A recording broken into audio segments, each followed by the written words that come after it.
across the UK. On DAB+, on your smart speaker, on your smart TV, and on your side. This is Talk.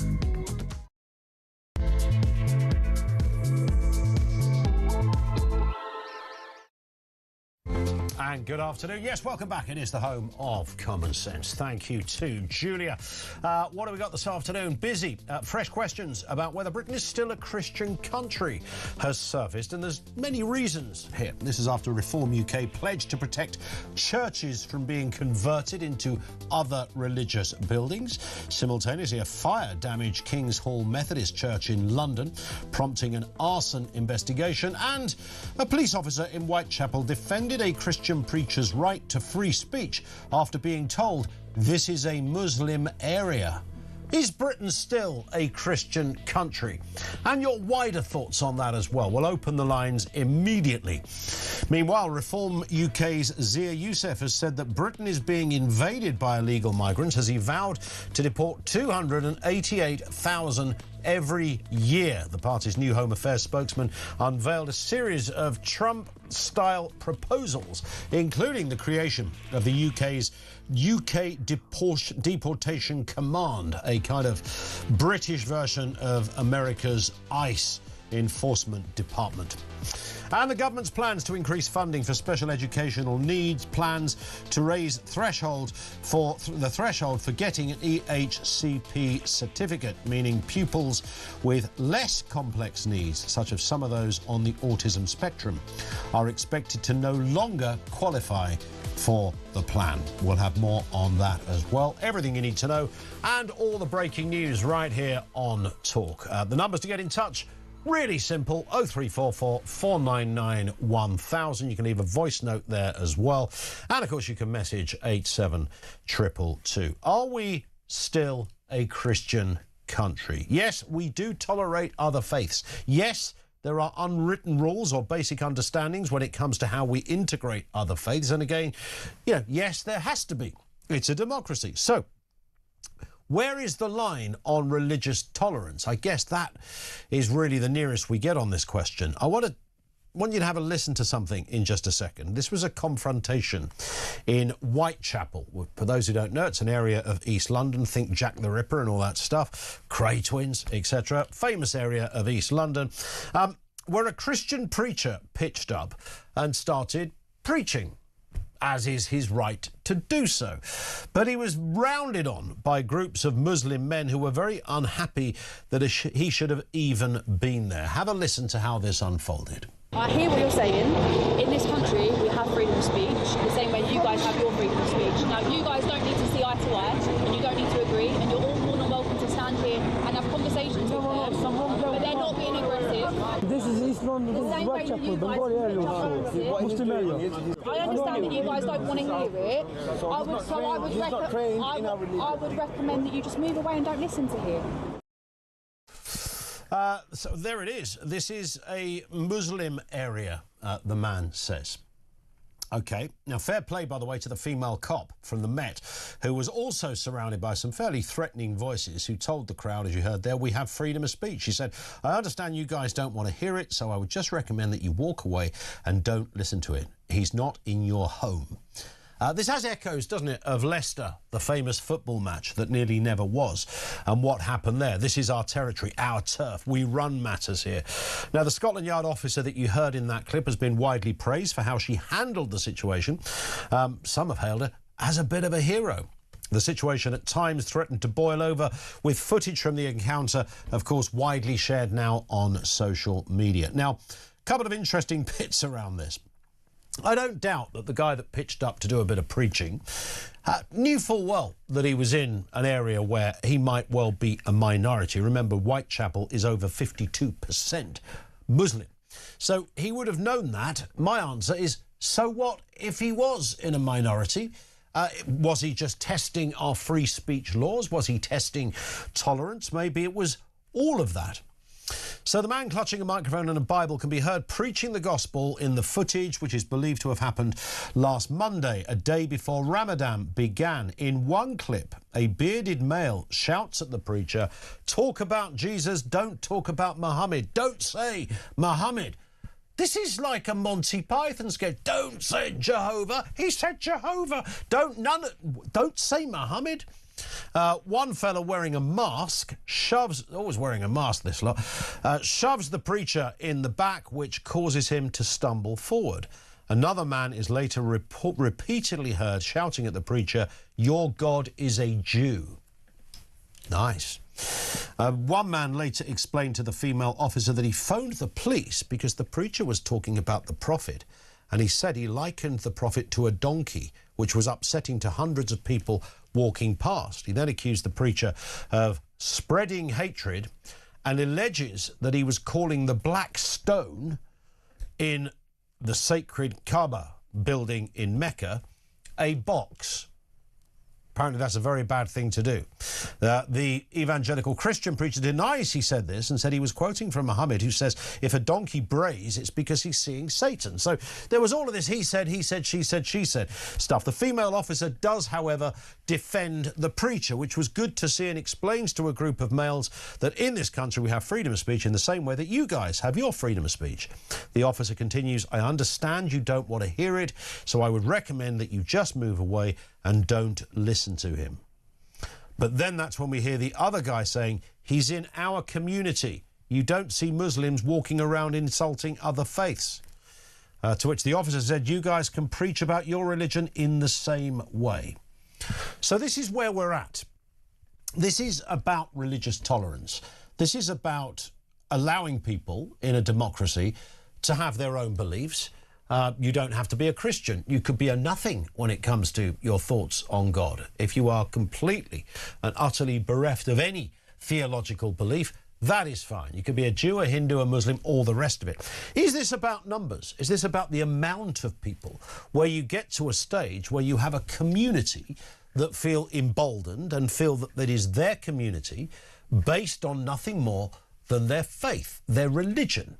We did see this in Birmingham when we had the issues around the football match. We've seen it now in Whitechapel. This is a Muslim area.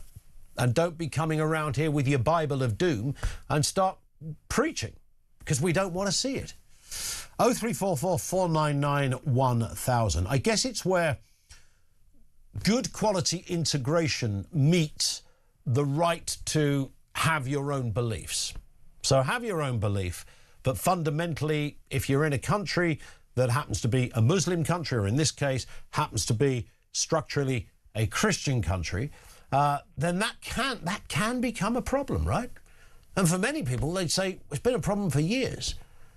Is it about integration? Is it about faith? Is Britain still a Christian country? 0344 499 1000. Let's get a word on this story and the other big stories of the day. Eve Tawfik back with us, political commentator. Good to see you again, Eve. And let's start off with that question of the country being, well, are we Christian? Are we a bit of everything? Reform UK, of course, have now, which comes on the back of this, but by a coincidence, if you like, they've pledged to protect churches from conversion. We've had a Methodist hall, a Christian Methodist hall, that was caught on fire at the weekend. That's being investigated as potential arson. And the police officer in Whitechapel defending a Christian preacher's right to free speech after being told this is a Muslim area. Let's have another listen. I hear what you're saying. In this country, we have freedom of speech, the same way you guys have your freedom of speech. Now, you guys don't need to see eye to eye, and you don't need to agree, and you're all more than welcome to stand here and have conversations with them, but they're not being aggressive. This is East London, this is Whitechapel, Bengali area also, Muslim area. I understand that you guys don't want to hear it. I would recommend that you just move away and don't listen to him. I mean, Eve, this whole debate about, is it a Christian area? Is it okay to, read out of your religious book, whatever faith you happen to be? What are you making of this?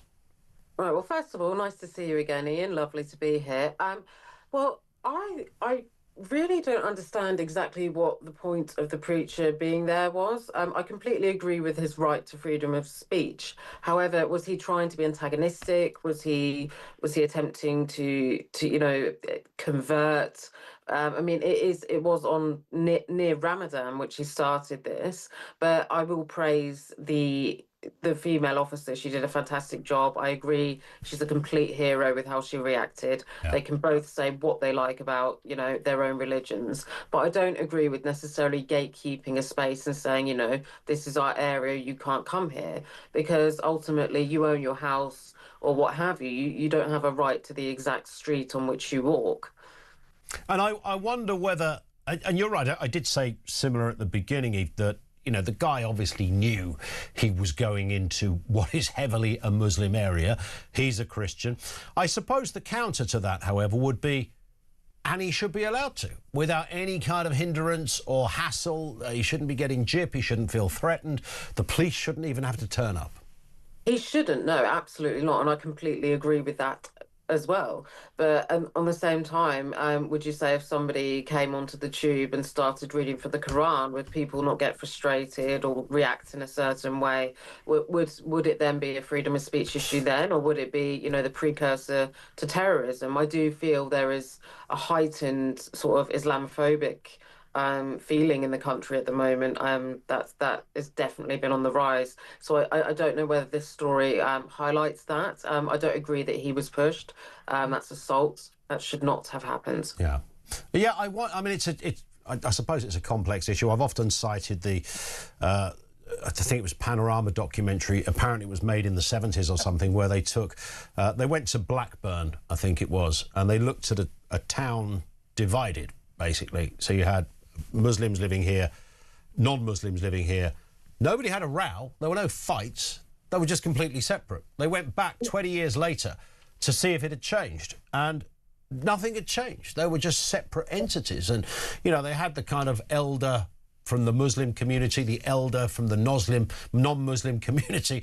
They were standing on a bridge having a chinwag, got on perfectly well, but it was completely divided. Does that matter?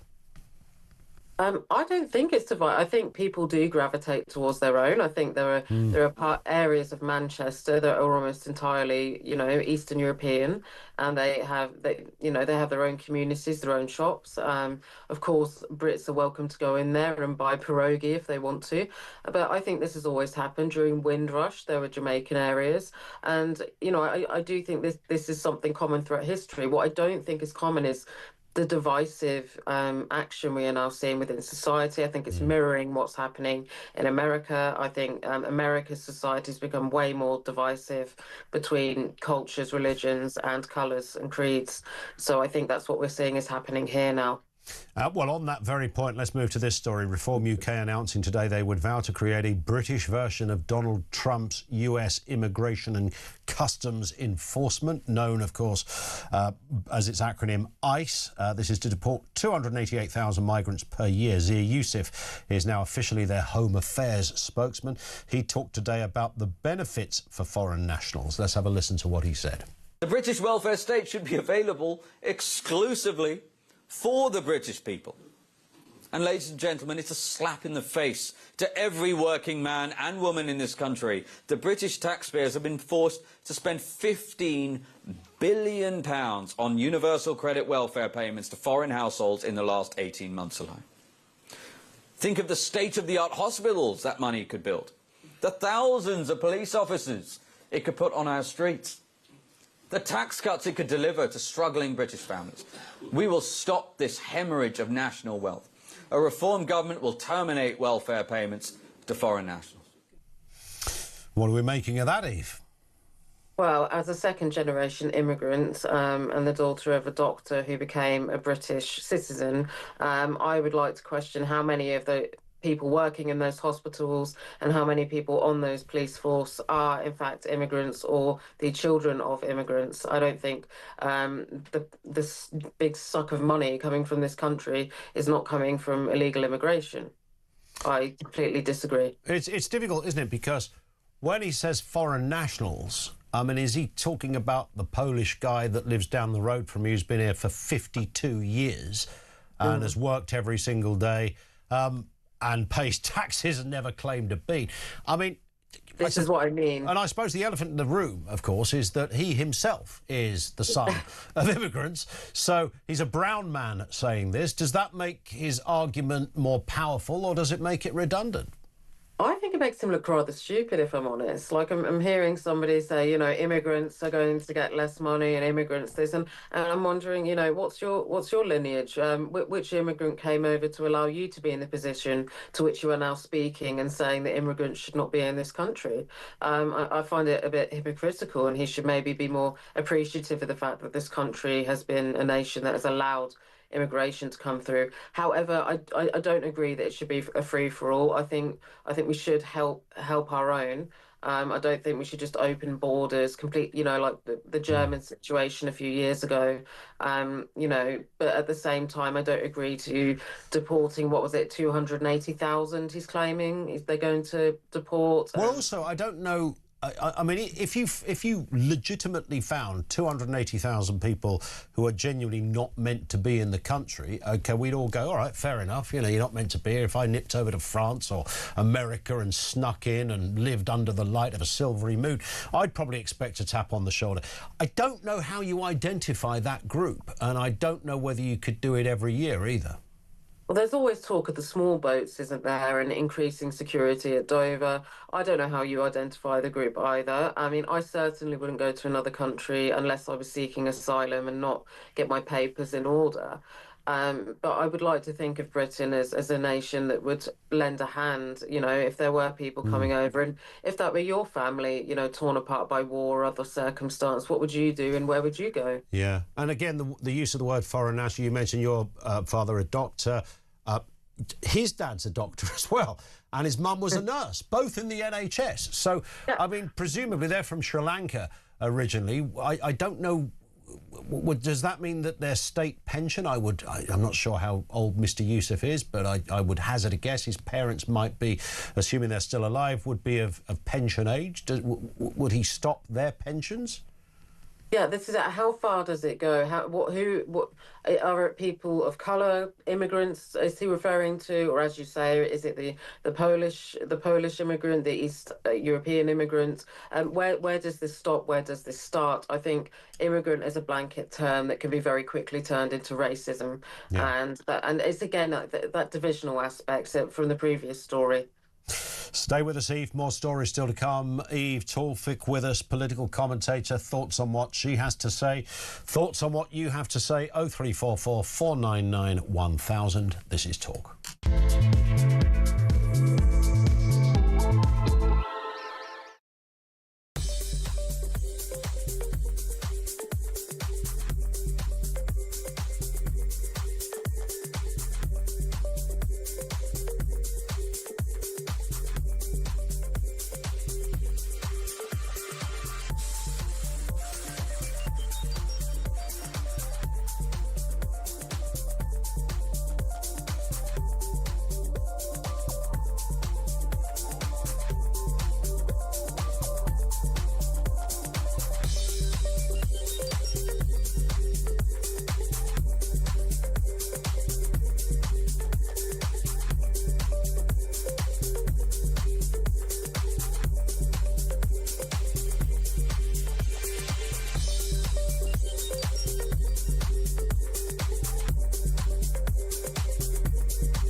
Mandarin. He's in his 70s. When he was 14 years old, he was forcibly removed from that island, dumped on the quayside. He had to live from food, scraps out of bins. If it hadn't been for the Catholic Church, hundreds of them would probably have died. And you know what really gets me, Jeremy? This government is full of human rights lawyers. It's surrounded on the outside, too, by human rights lawyers. They bang on about this all the time. Well, what about the human rights of black Chagossians?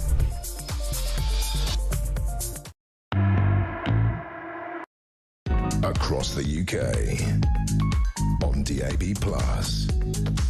on YouTube, on your mobile, and on your side. This is Talk. It is talk. Paul in Belfast says that police officer will be suspended. That would be rather interesting if that happened. She's getting pats on the back all round for being a great diplomat. Right in the melee. It looked like she was on her Todd as well. I wonder if backup, Sarge.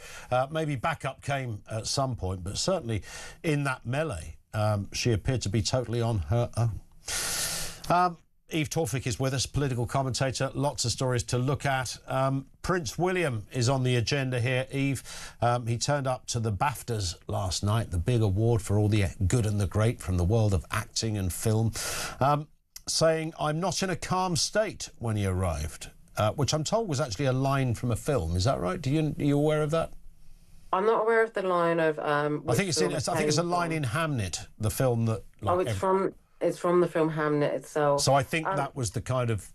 He was sort of doing a gag. He was kind of admitting that he probably isn't in a calm state, but doing it via the conduit of art. There you go.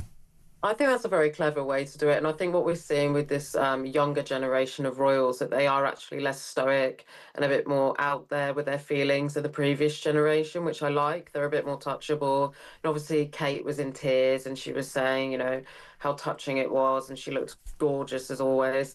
But yeah, there's so much going on with Andrew's arrest, obviously Kate's cancer, and you know they still have to do these appearances. They have to pull themselves together and do these appearances for the public. So you know, as much as it was a gag, it probably was, you know, quite visceral with pulling it out. It's kind of weird. It's only when you stop and think about what a weird job that is. I remember Prince Harry saying that, you know, they'd have to make these sort of appearances quite regularly. You know, you're doing a couple a week of these things.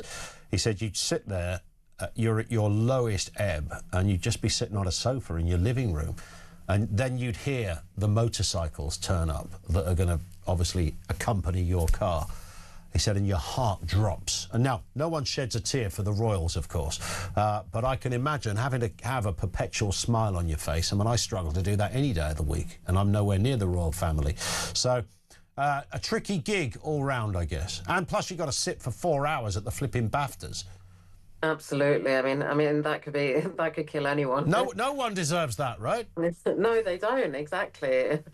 Especially not the royals, bless them. Yeah. No, but this younger, I think it's refreshing that they do engage with journalists and the public in this manner. I like it. I like Kate and Wills as a sort of power pair. Yeah. Yeah, well, they are the bit that is kind of keeping it all going, I guess, over there at the palace. Let's move to this story. The government's plans to increase funding for special educational needs to raise the threshold for getting the EHCP docket, as it were, meaning pupils with less complex needs, such as some of those on the autism spectrum, are expected to no longer qualify for the plan. Now let's have a listen to Georgina Gould. She's the Minister of State for School Standards, speaking to Sky News this morning. The special schools will remain in the system, but you know, many children are able to thrive in mainstream schools, and I have visited mainstream schools where, you know, where they have the right training, the right pastoral support, the right inclusion spaces, individual plans. Children are really succeeding. Children are really succeeding. Well, I know, as a father, these EHCP certificates are, I mean, the bar's already pretty darn high to be able to have that recognised. So it appears it's about to be moved even higher. Now, some people go, well, that's a good thing because too many kids are on it, but I don't think that's the answer to the question. No, absolutely not. And as a mother, I agree with you. I don't think there are enough resources for SEND children. I feel the pathway to even getting diagnosed is disgraceful. I think it's 2 years on average it takes for a child to get diagnosed with autism or ADHD. The support then there is minimal hereafter. Matt Rack, who is from the Teachers Union, has called it ridiculous, the 3.8 billion. So 1.8 billion for 3 years for each local authority for the pathways. I mean, I feel like a party that says it supports the working people, they're not exactly supporting the next generation of working people, which include the neurodivergent population as well. It's quite hard though, isn't it, to my little boy, youngest is 7, try to get him to sit down in a cinema is tricky, let alone in a classroom setting. You know, it is hell. If that, we sort of joke about it. Oh, you know, he likes to move around and all the rest of it. But that is an area that he struggles. Now, that sits somewhere in the kind of neurodivergent spectrum. Arguably, it's not going to affect his life in any major way. There's loads of kids that we know, or parents of kids, that have some, you know, what you might call more pressing issues.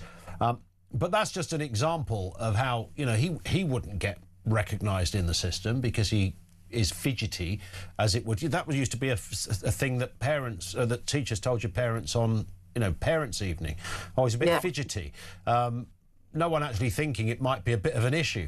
But if the bar is getting risen, then a fidgety kid is certainly not going to be within the scope of this. And there is that real, and who knows what the reason is for this, what seems to be an explosion in neurodivergency in kids. But the smart money says there's going to be a lot of children who will struggle even more than they currently are. Absolutely, I completely agree. I also do, though, on a darker side of that, think there's incentive to have a child diagnosed as neurodivergent, because you can get benefits, you can get carer's allowance, and certain parents will be motivated by that. I know it's a dark thing to say. I know not everybody wants to hear it. And that will then, the kids who actually need that funding, support and money, they're going to be the ones who miss out. And I think that's a real shame. My son as well, he's a fidgeter. And, you know, he could get lost in the shuffle come high school, and he may need some support. But if the bar is raised, again, like, where does it start? How bad do you have to be in order to get help? And let's move to this story as a final one. Gen Zers who are stuck with their parents. Apparently the age of everything is going up from becoming a parent. Only 10% of Gen Zs have become parents by the age of 23 versus 24% of millennials by 25. An ONS data for England and Wales, this is, shows fertility rates fell to 1.41 kids per woman. That's the lowest since 1938. Is it a problem? You know, what is this Hobbiton? Like, do you turn an adult at 33 and Gandalf throws you a frigging party? Like, you know, it seems to me like you know, being a millennial myself, I recognise that we're quite an immature generation compared to, you know, our forefathers. But it seems to me you're in this sort of influencer isolationist culture, and I think it has brought about an immaturity. But then there's also this freedom of choice. We're choosing not to have children. We're choosing to take our own path. We're choosing not to bring children into this horrible world, which is absolutely their prerogative to do so. But at the same time, I do feel like, looking back at what our parents did at 18, you know, 17, that we very much do look like, you know, Frodo and Samwise.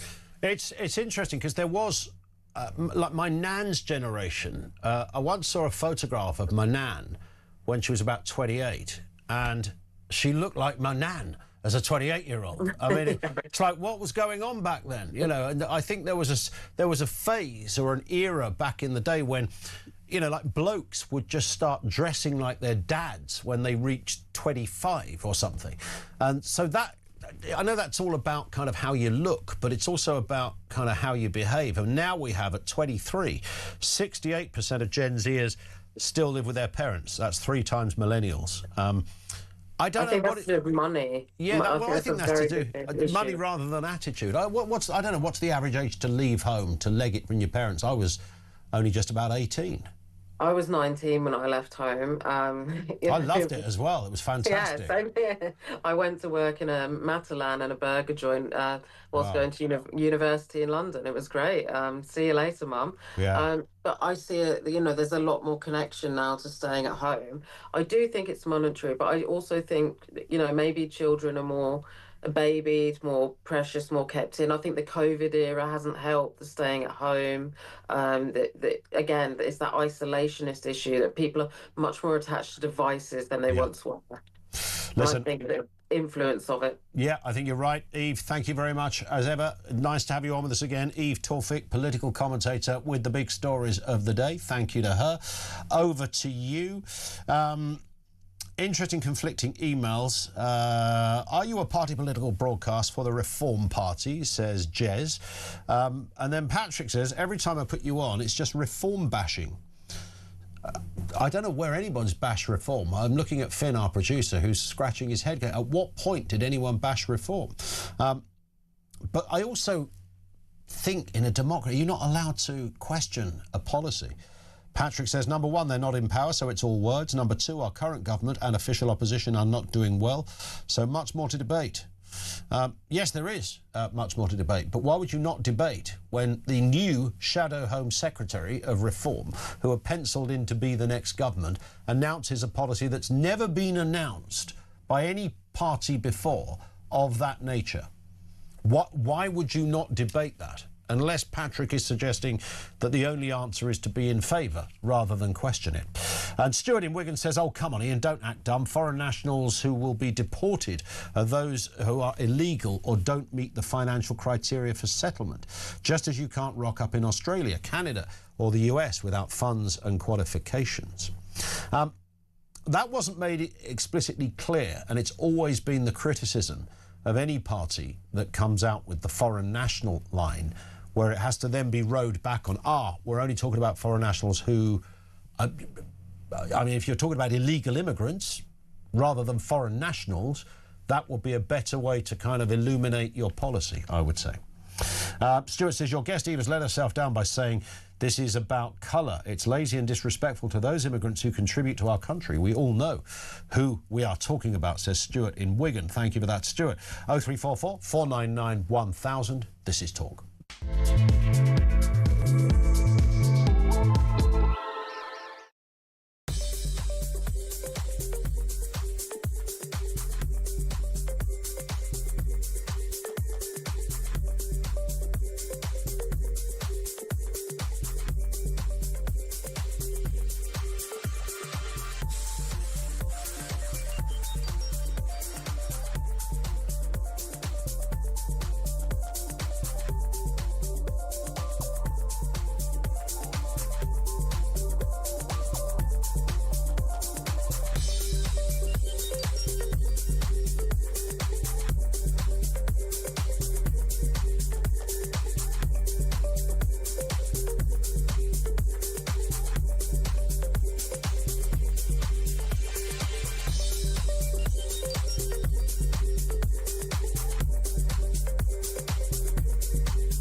Across the UK, on DAB+, on YouTube, on your mobile, and on your side. This is Talk. This one comes in from Sydney, who says, Bruce here. To me, it's quite simple. If you're not British, you don't get any benefits. Can't get any simpler than that. What if you're somebody who's lived here for a long period of time, though, and you've got the right to be here, but you're not a citizen? You have residency, and it's permanent, and it's legal, and you have a good job, and you pay. I would imagine there's probably a lot of people who work. I know the obvious answer is the NHS. I'm not defending anything. I'm just merely asking the question. Whose nationality is Nigerian or Pakistani. Would that mean that none of those people will be entitled to NHS care or a state pension or anything? I don't know. I mean, these are debates. You could probably go to some countries and become a doctor and not be entitled to anything, even though you're allowed to work and pay taxes. Thoughts on that? 0344 499 1000. So let's then continue to look at this question of whether Britain is still a Christian country. Interesting, there's just a load of stories that have sort of collided on this, because we've had Reform UK pledging to protect churches being converted, particularly into mosques. There was a fire-damaged Methodist church in London where arson is being investigated, and the story that we're starting with, the police officer in Whitechapel defending a Christian preacher's right to free speech after being told by somebody in the braying crowd this is a Muslim area. Let's get a word firstly with Bishop Kai Dewar, missionary bishop with the Confessing Anglican Church. Good afternoon to you, Kai. Nice to have you with us. I mean, are we a Christian country? Do we still feel Christian? What's your sort of widest thought on that question? I think, firstly, Ian, thanks for having me on. It's good to see you again. You too. I think the answer is threefold. Formally, are we a Christian country in remnants? Yes. Legal system, state church, monarchy. Culturally, increasingly not, when we see the rise of secularism and multi-faithism.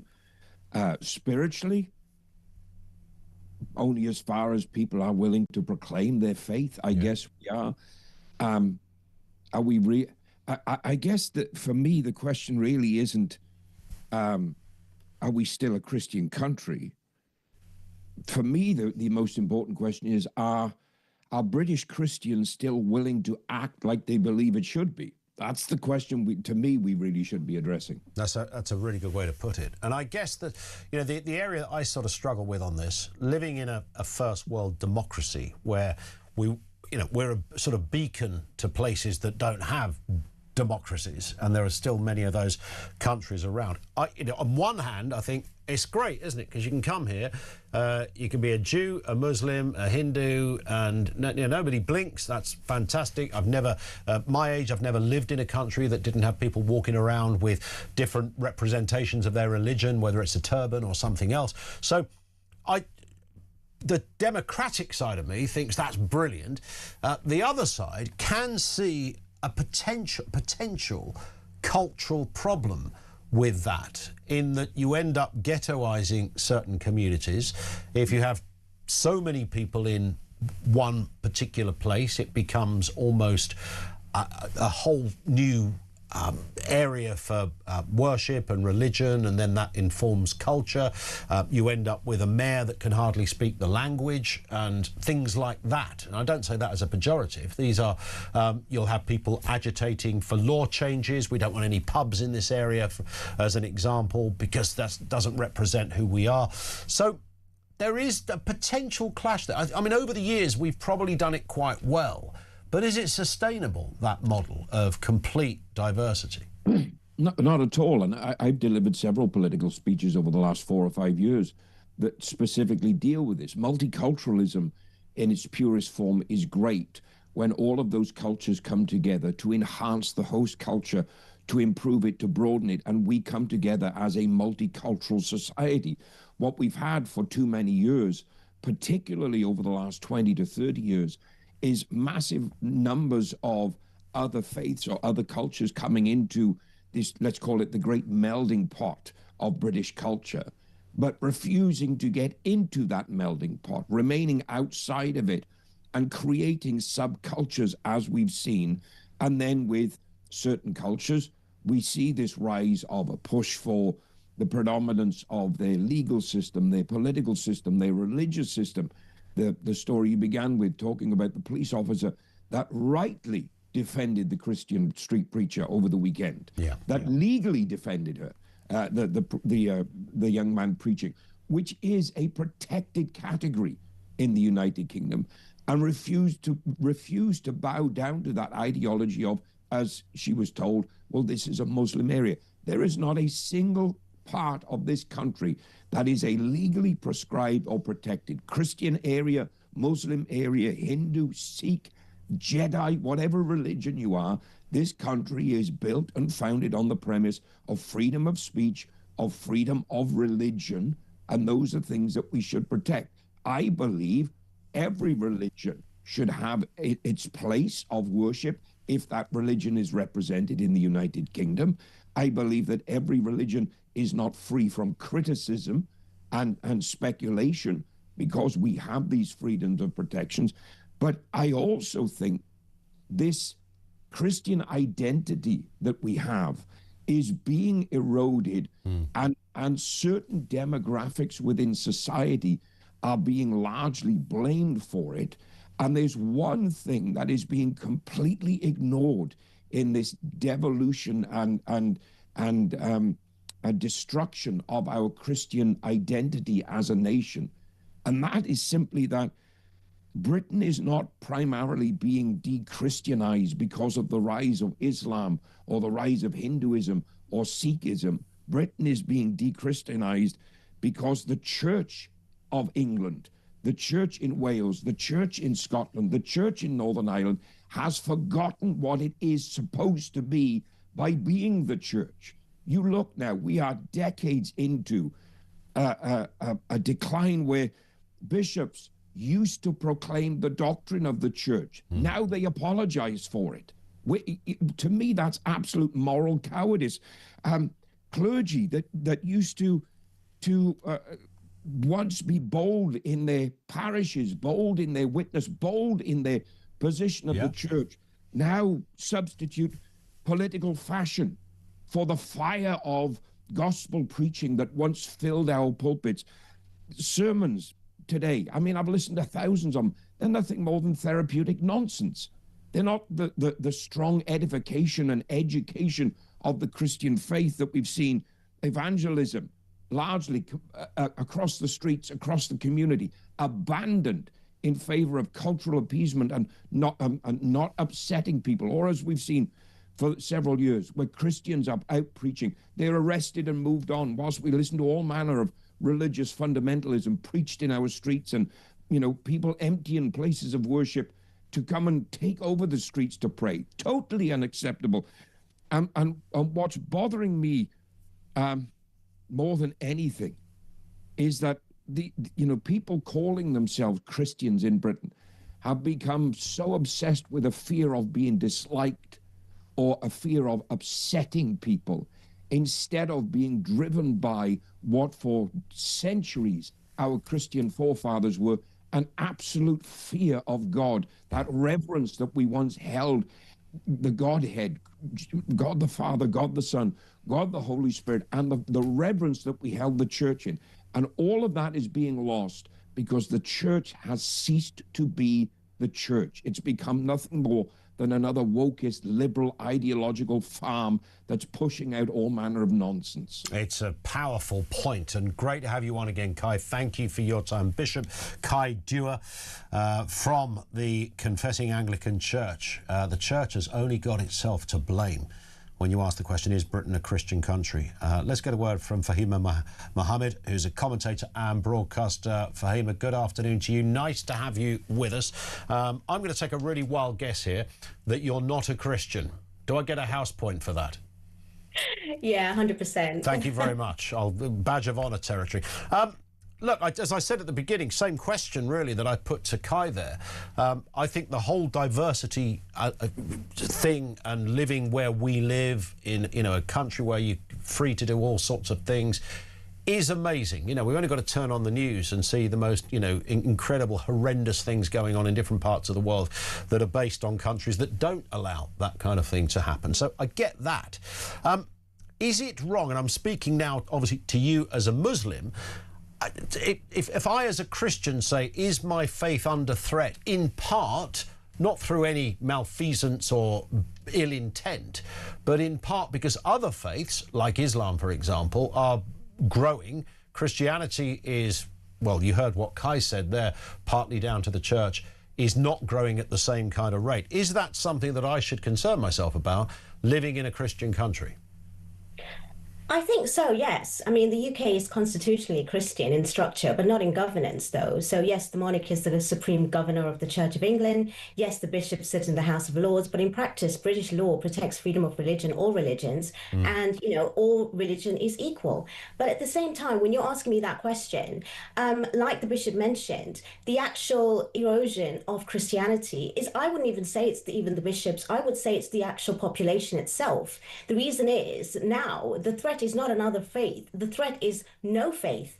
That's what I would argue, that people are not actually practicing. And when you start at the bottom and you're strong and you are actually practicing, I've just seen a video even on, you know, on the sort of platforms right now, on, I think it was TikTok or something, saying that, you know, one of the churches, a really amazing old church in Scotland, has now been put up for sale only because people do not attend. Yeah. And when they do not attend, they're not actually also giving in charity. Muslims are one of the highest rates in giving in charity. And that's also with the people coming into mosque, giving in there and then putting it back. And that's why, you know, you might see that, you know, there's so much mosque coming up and taking over. But again, it's because we use it, we pray, and we also have billionaires in this country who are investing in Islam. For example, when you see the lights pop up in Ramadan, that is not done by any taxpayer. That's a billionaire that's funded his own. But we find billionaires in this country who claim to be patriotic and Christian that are actually living in Dubai and, you know, taking away sort of their rights to pay taxes in this country instead of investing here.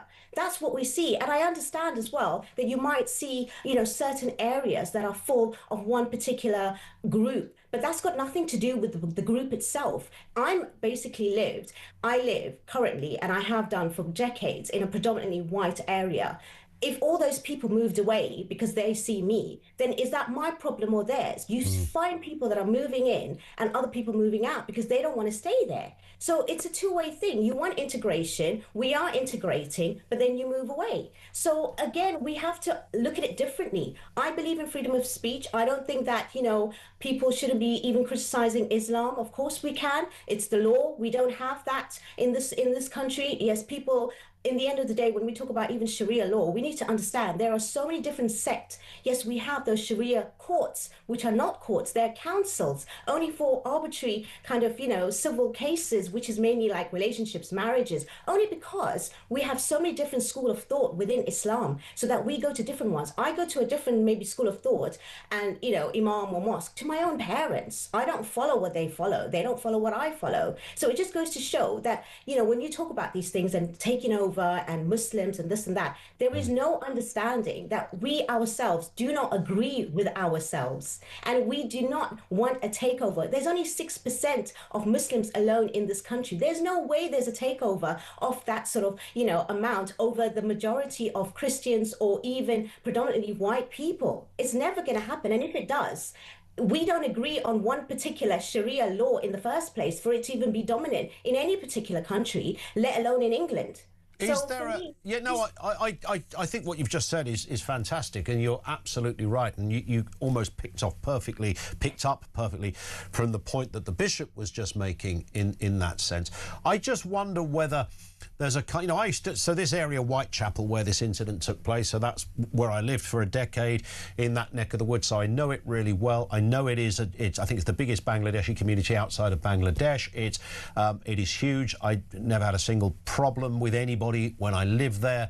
But I remember in the row that I lived in, there was me and an old lady called Nellie who lived upstairs. We were the only white people living there, so there were only ever 2 Christmas trees up in that row. Next door to me, if there was an issue with anything, like I remember their water, they didn't know where their stopcock was one day. I answered the door, there's a little girl standing, you know, when you answer the door and there's somebody, I'm thinking, who's there? And I looked down, there's a kid there, and she spoke English and said, can you come and help my mum? She doesn't know where the stopcock was. So off I go next door to help them. Now, she was the only English-speaking person there, and they were probably in the row that represented quite a lot of people in that area who just didn't really speak the language. And if you walk round the corner to Mile End Road, you'd find a lot of South Asian food stores and shops, and big nods to that particular culture, because that culture was predominant in that area. Now, I didn't spot a problem when I was there at the time, and I didn't leave because of that. But I could see how old Nellie, who lived above me, who was, you know, your old Cockney lady who'd lived there since about 1750, and, you know, lovely as she was, she used to say to me sometimes, I'm the only person that speaks English round here, darling. She wasn't being racist. She was just making a point that, you know, this is a very different East End from the one I grew up in. So what do we do with that? Because I don't know the answer strictly. Well, to be fair, I completely agree with you to a certain extent. I myself, born and raised in South Africa, family been there for many years. I don't really identify with Pakistani or South Asian majority of the time. When I've been to those areas myself, I was quite surprised at a lot of people speaking their own language, but at the same time, they don't just speak their own. They do actually speak English as well. You might find, the older generation that may not be able to probably communicate as well, but in reality, even if you look at the education system, people that come over here, even as immigrants. And I know, because I'm actually, like I said, living in Surrey with a predominantly white area, you will find people that come from outside the country, even in 6 months, learning and speaking English better than the ones that have actually been born and raised in even English, right? Even the education system shows that immigrants and minorities are in universities. I've done I came here when I was in primary school, right up to master's degree. And, when I have my two young boys, they went to a Church of England school. And majority of people do actually, do really well when it comes to our culture and our values generally as a whole is very much when it comes to education and being professional. You will find the ones, and I think this is not about left or right. It's about class. It's about other factors that come in there. Where in deprived areas, you will find even English people that don't speak English very well. You're right. So many things actually come back to class. I've long argued that point as distinct from racism or something else. Listen, Fahima, great to have you on with us. Lovely to see you. Thank you for your time. Fahima Mohammed, echoing pretty much what the bishop said. You want a Christian country? Well, be a Christian then. Go to church. Go to the cathedrals. Act it out as part of your life, as it were. Factor it in. 0344 499 1000. That is where you'll find us. Is Britain still a Christian country? This is Talk.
Mandarin. He's in his 70s. When he was 14 years old, he was forcibly removed from that island, dumped on the quayside. He had to live from food, scraps out of bins. If it hadn't been for the Catholic Church, hundreds of them would probably have died. And you know what really gets me, Jeremy? This government is full of human rights lawyers. It's surrounded on the outside, too, by human rights lawyers. They bang on about this all the time. Well, what about the human rights of black Chagossians? Across the UK, on DAB+, on YouTube, on your mobile, and on your side. This is Talk.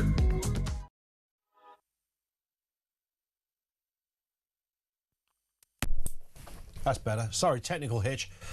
Thin, really.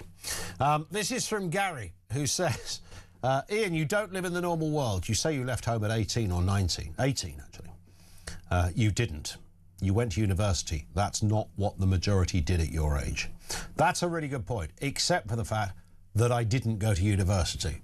I left home at 18 and went to work for Pontins in Great Yarmouth, and then larked around in all sorts of jobs, from labouring with my dad, did a bit of that, back to Pontins. It's all kicking off around my neck of the woods, so happy to correct you, Gary.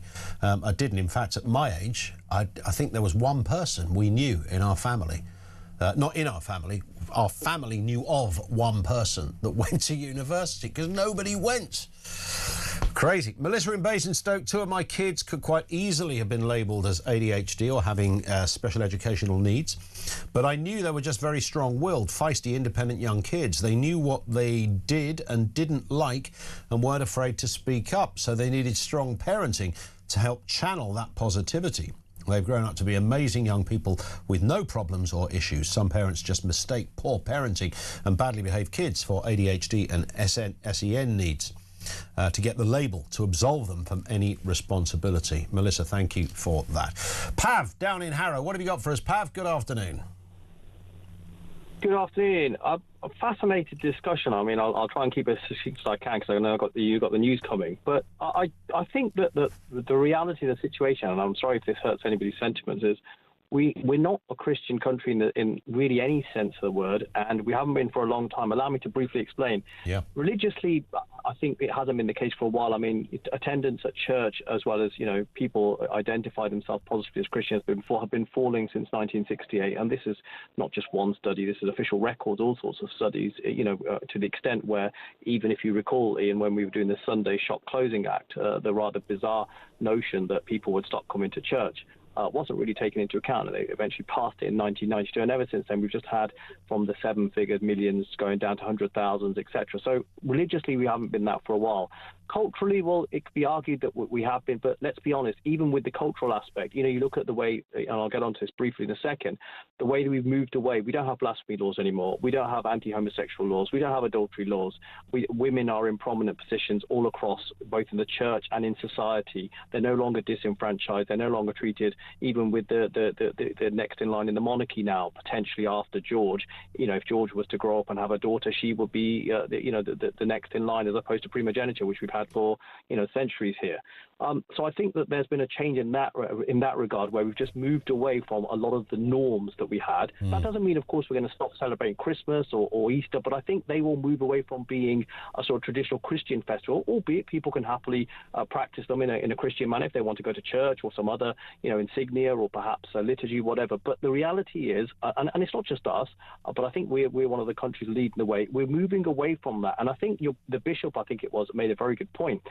Whilst there are nefarious actors who will try to make out that this is the rise of Islam or some other foreign religion, blah, blah, blah, whatever, even if we accept Christianity, you know, it's been here for 1,500 years, albeit it wasn't an indigenous religion, the reality is the big rise has become in people who are unaffiliated. I mean, it was 12% on the last census.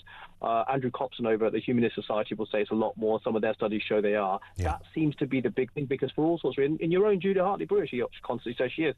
And that's where I think this is, for me, this is the interesting thing, because if you hear Zia Youssef today, and I can imagine they're playing to a certain base. I'm unaffiliated politically at the moment, Ian, so I haven't got a particular axe to grind with him. You have to ask yourself a question. Okay, ostensibly it might sound great, and I can understand, but the only real, in inverted commas, if we can use the phrase, threat is Islam. You don't see sort of Hindu mandirs, you don't see Sikh gurdwaras, you don't see Jewish synagogues. They're not really trying to take over disused Christian churches and everything else. So you have to ask yourself a question and to say, what is actually going on? And then briefly, because I know obviously the news is coming up, whenever we have a situation here between secular and theological law, courts will always rule in a secular, because we don't do Christian nationalism, we don't do what the left in America call Christian fascism, and that's the end of it, Ian. There it is, and a beautifully slick monologue from Pav in Harrow. Thank you to him. Back to you. Lines are open. This is Talk.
across the UK, on DAB+, on YouTube, on your mobile, and on your side. This is Talk.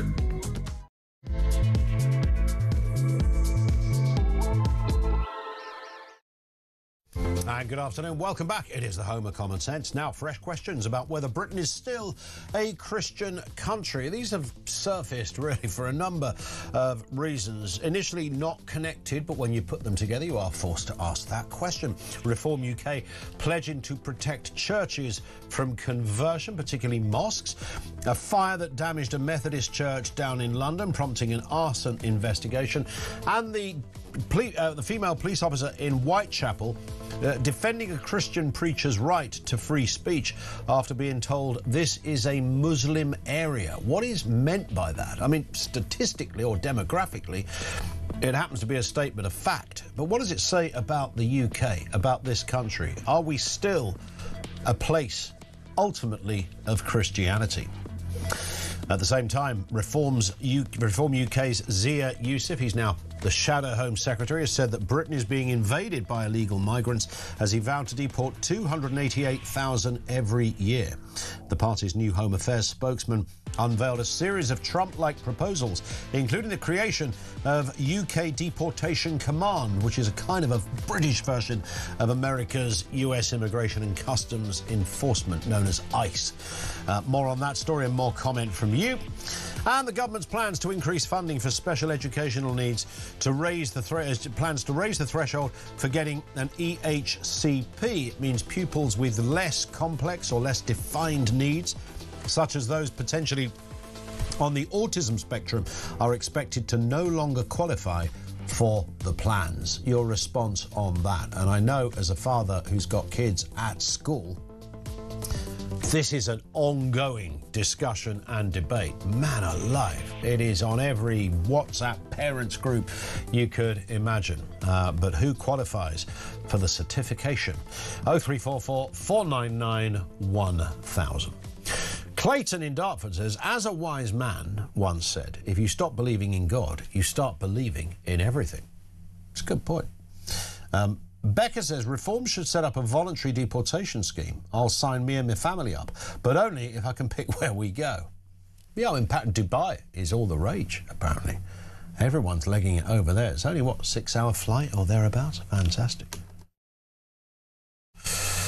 Let's move then to that story of what's going on with the whole issue around immigration. Reform UK have announced today that they were vowed to create a British version of ICE.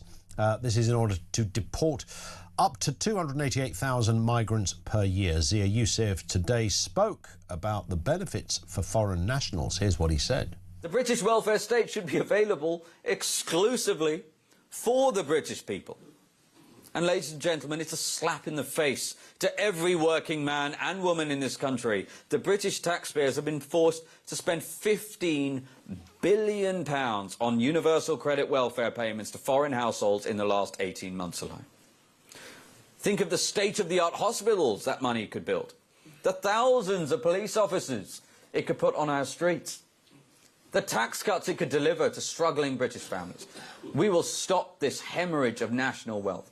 A Reform government will terminate welfare payments to foreign nationals. What are we making of this? In a moment, Ivan Sampson, the immigration lawyer, will be with us first. Gwaine Towler, political strategist and Reform UK board member. Gwaine, I mean, does this differ from anything that had been said before by Reform? They said forever, essentially, this will be a key area, immigration. Is this Mr. Youssef now putting more meat on the bones? Is that the way to look at it?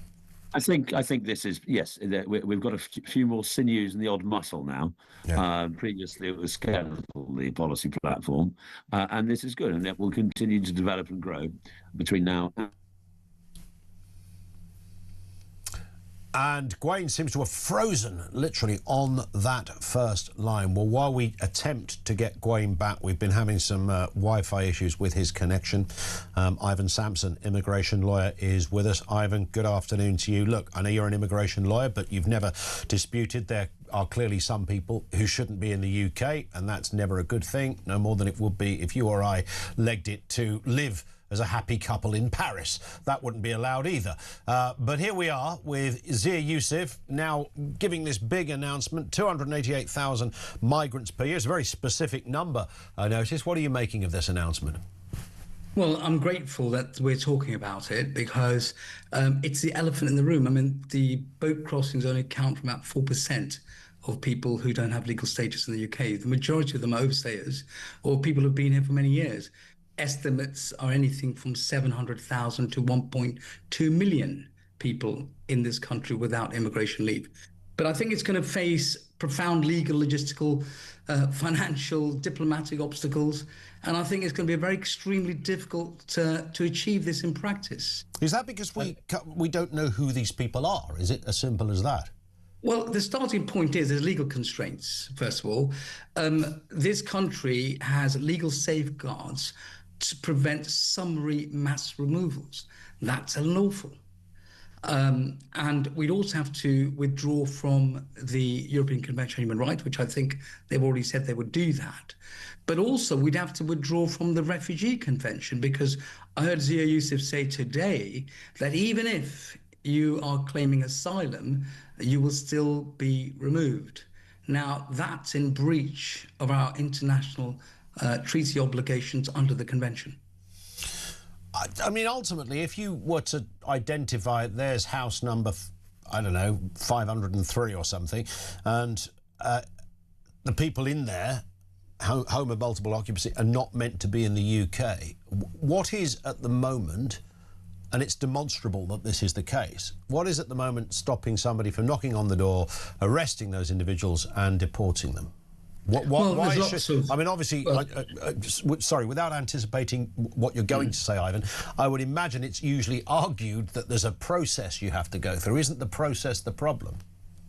It's not just that. First of all, you've quite rightly said that you've got to identify them. So generally speaking, returning somebody requires either a travel document or what's called an exit letter from the issuing country. Now, some states will not accept enforced returns.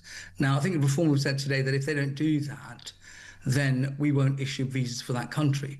And that's all well and good. But if I was, say, one of those countries like Pakistan, Iraq, or India, or Nigeria, one of those countries, I would say, well, you caused the problem, and yet we're being punished for it. I mean, let's be quite frank. The reason we have all these people here in the UK illegally is because successive governments have not had proper systems to prevent it. So I don't think you can punish a whole country and refuse them visas if they say, well, you know, you've got to sort this problem out, and it's not our fault. But of course, we would all agree that what's been happening has been woeful, or in fact, in worse, almost non-existent in terms of dealing with this issue. Governments have successfully kicked it into the long grass, right? Indeed, and then that's why we've got this horrendous number. But this is the problem. We don't, at the moment, we have about 2,500, 3,000 detention spaces for migrants. Can you imagine detaining 300,000 people in 1 year? Where's the infrastructure for that? Yeah. On top of that, I mean, you've got to think about the logistical problem of removing these people, because we're talking about 20 flights a week. I don't think there's enough space in the slots to get 20 flights a week. And even if you did manage to do that, the cost of removing one individual is about £20,000 per person. So it's going to cost billions to remove these people. No, I think that there is an answer to this, and the answer is an amnesty. That's the thing that governments don't want to talk about. We did it in 2004, the last one, where the Home Secretary gave an amnesty to anyone who's got a child over 7 years, I think it was it 4? I can't remember, but I think it was 7 years. But anyway, the way to deal with it is we're going to have to think about an amnesty.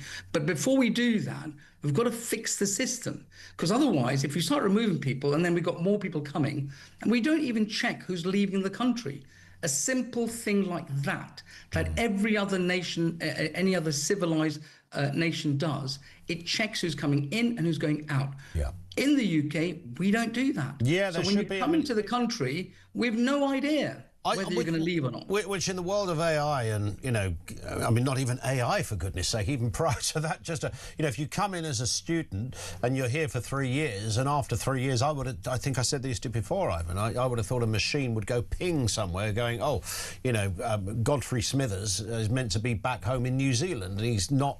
You know, he's not left, so we need to find where he is, because he's meant to have left by now, but that system doesn't exist. No, it doesn't exist, and this is it. I think the reform needs to, first of all, fix the system before they start removing anyone. And quite honestly, if they did, if they remove, say, what's going on at the moment, about 50,000, let's say 100,000 a year were removed, it would take 10 to 20 years to remove them, to these people. So it's just logistically an impossible task. And it's easier to make these amazing headlines that we're going to do this and we're going to remove these people. But I think they're going to find the practical problems they have a real issue. And also there's the political and diplomatic. Large-scale enforced returns require bilateral agreements and cooperation from receiving countries. So sudden removals could really strain those diplomatic relations. I think there's a high price to pay for pushing this through. Ivan, thank you. Ivan Sampson, immigration lawyer with us. Let's go back to Gwaine Towler. I think we've got him back.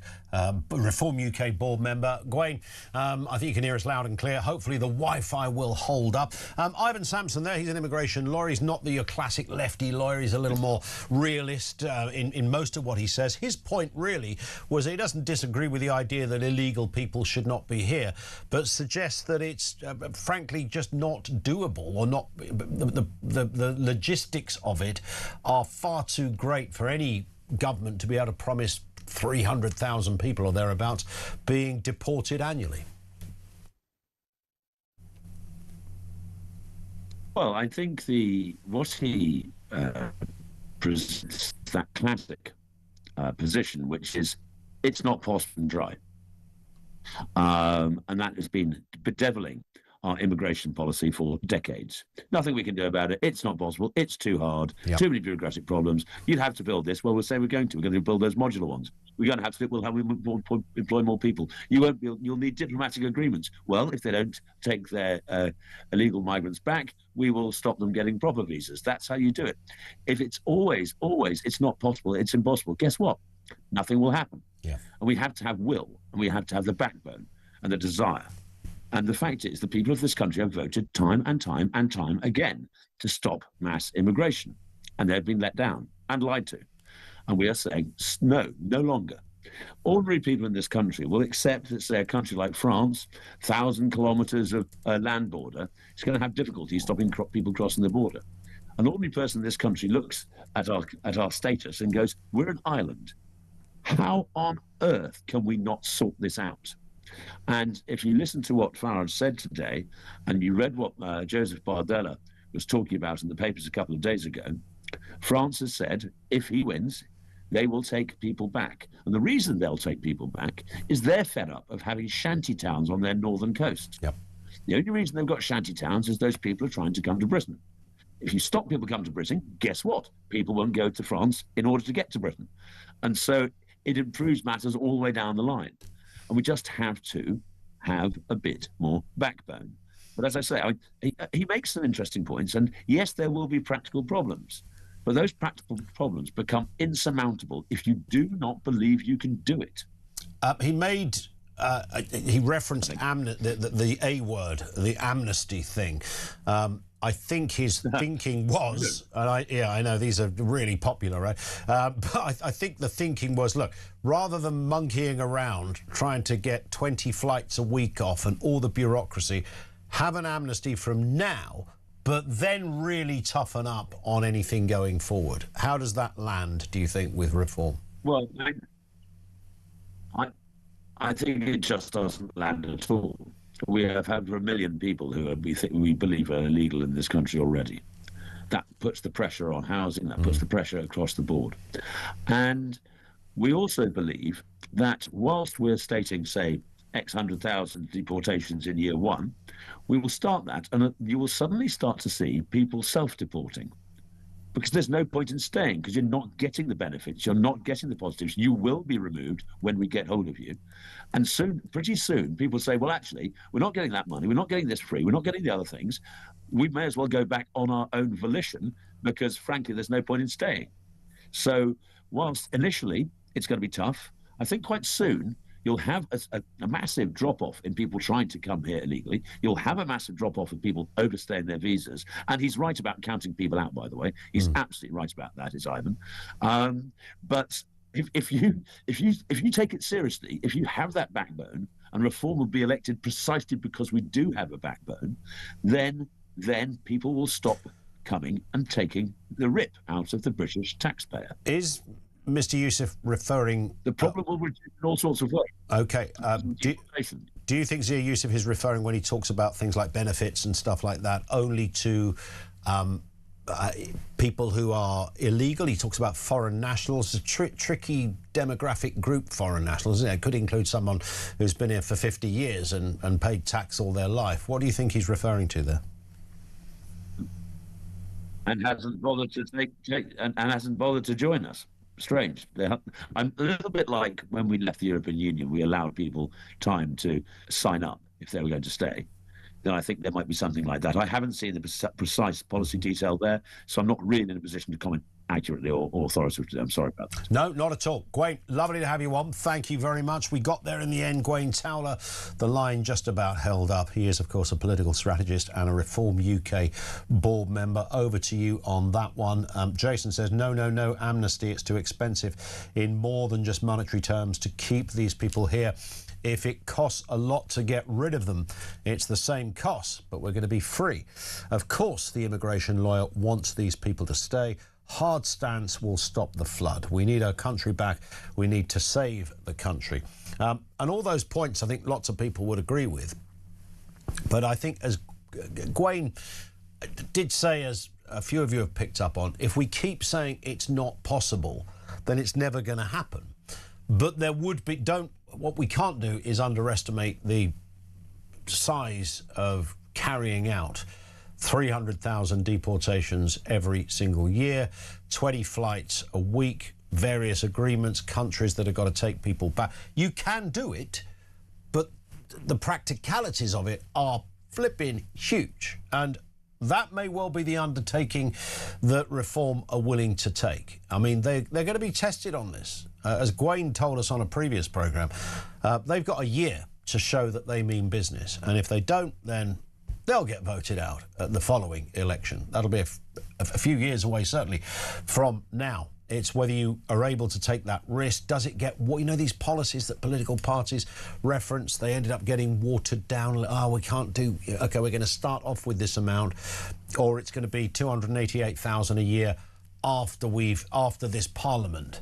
In the meantime, it'll be 288,000 over the course of the whole Parliament. That kind of thing. But in the absence of any other political party having the kahunas to go, actually... It does need, we have got to leave this treaty and that treaty and another treaty. It is going to cost a few quid. Yes, it will mean putting on extra flights. Yes, it will mean making sure that countries that don't want to take their people back, we therefore refuse them. It will incorporate all of that. Others are getting in touch saying 288,000 doesn't even touch the sides. Thoughts on this one? 0344 499 1000.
breaking news in the last couple of moments. Extraordinary news. The police have arrested Andrew Mountbatten Windsor. It's his 66th birthday today.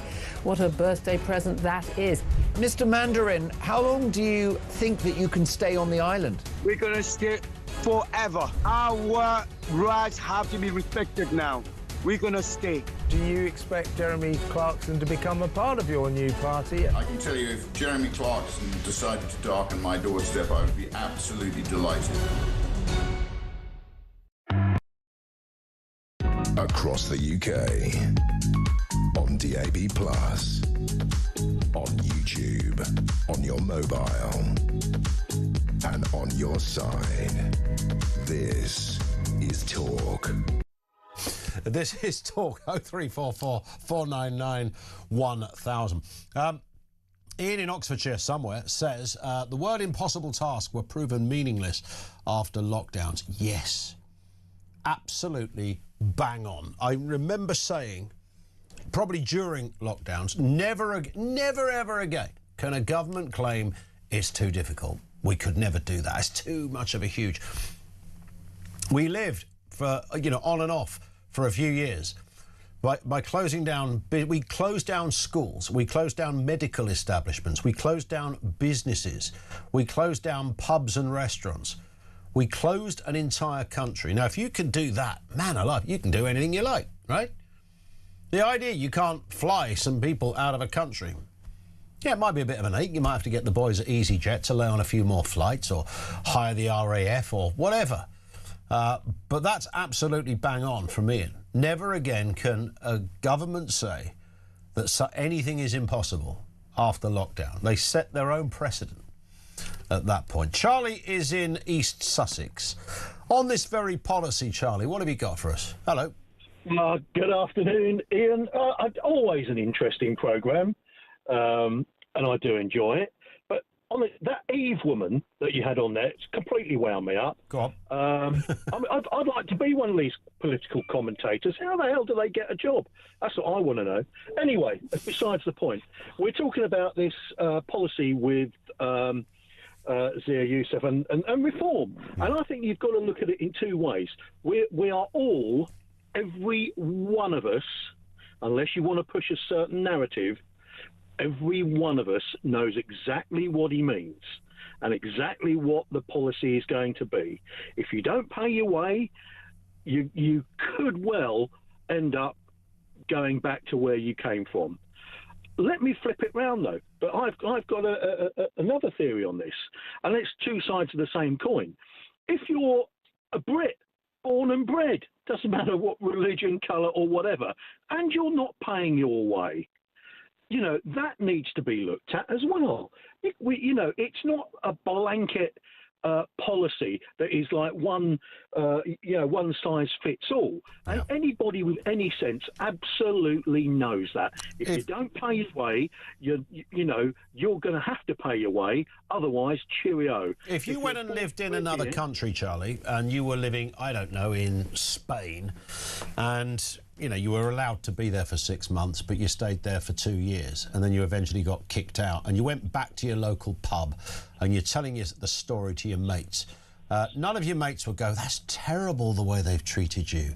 All your mates would go, you daft old what's-it-show. What do you think was going to happen? You didn't have the paperwork. You had no right to be there. What do you think? You're lucky you got 2 years out of them. Everybody would say that, including all the lefties in the pub as well. Well, exactly. And I've experienced this myself, Ian. I had an accident in Chile and nearly lost my eyesight, and they wouldn't even let me in the ambulance until I showed them my American Express card. There you go. I had a towel, and it was full of claret, bleeding out, and they would have left me there. And I showed them my American Express card.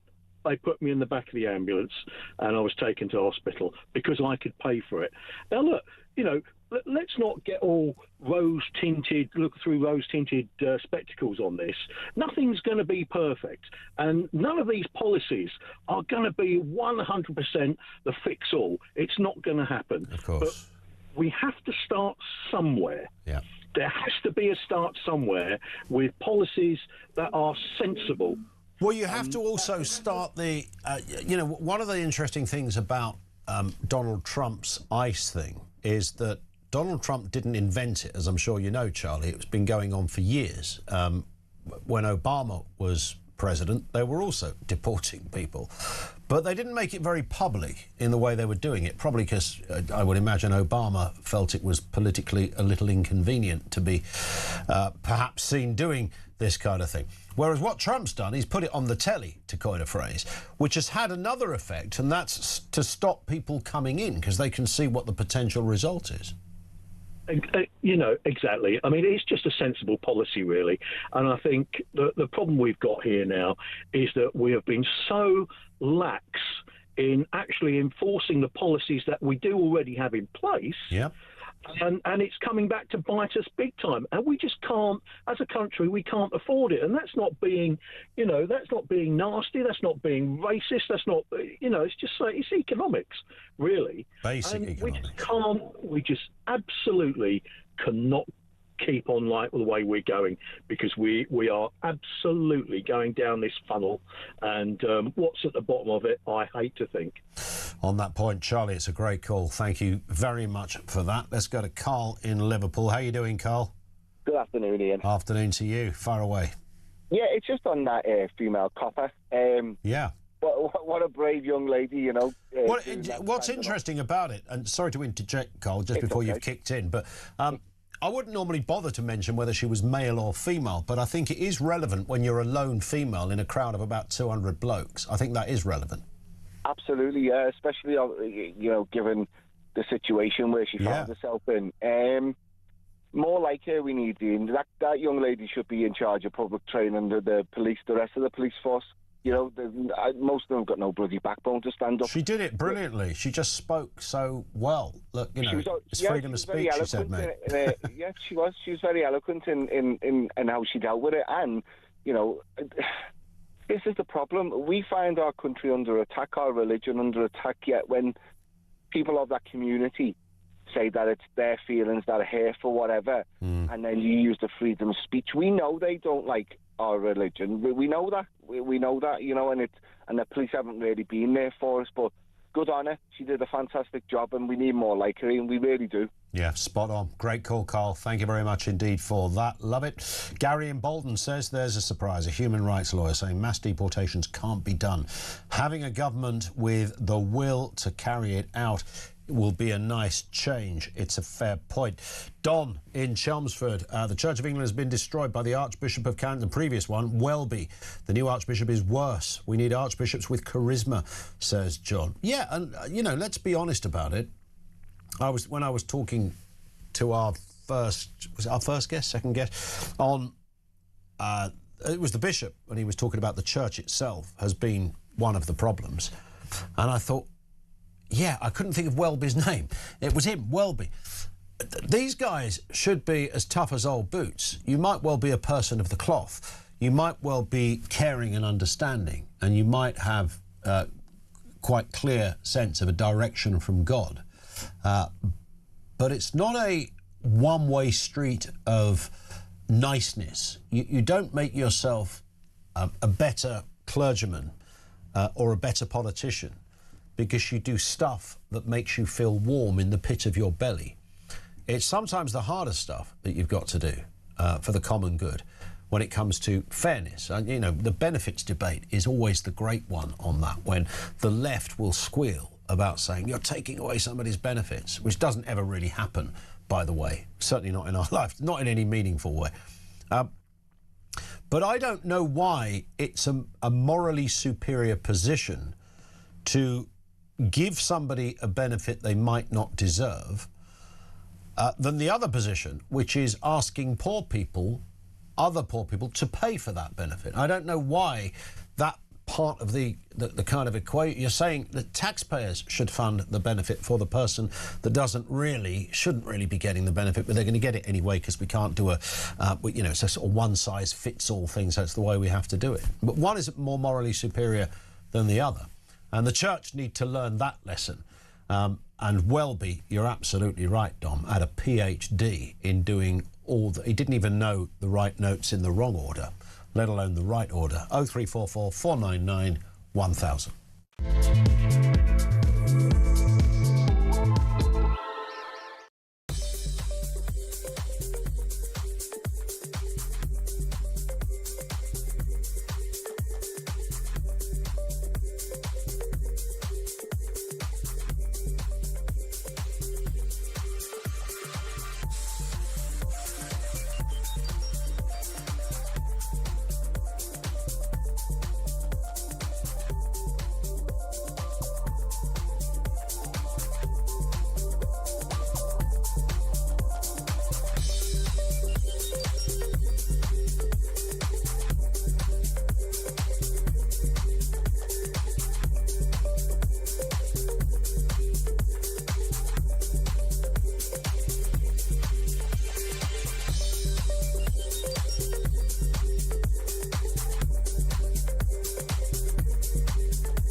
Across the UK, on DAB+, on YouTube, on your mobile, and on your side.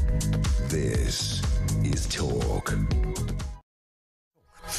Let's move to this one then. Still taking your calls on all the big subjects, including whether Britain is still a Christian country. What do you feel about that? Zia Yusuf's new announcement on deportations, responses there. And this, Prince William has said he's not in a calm state to watch Hamnet after months of turmoil around his wife's cancer and his uncle's recent address. The Andrew saga, of course, continues. What comes next? Let's speak again with Richard Fitzwilliams, the royal commentator. Richard, good to have you with us again. I mean, this story is in many respects only just begun with Andrew Mountbatten Windsor. We understand, I think, the searches are still continuing of his homes.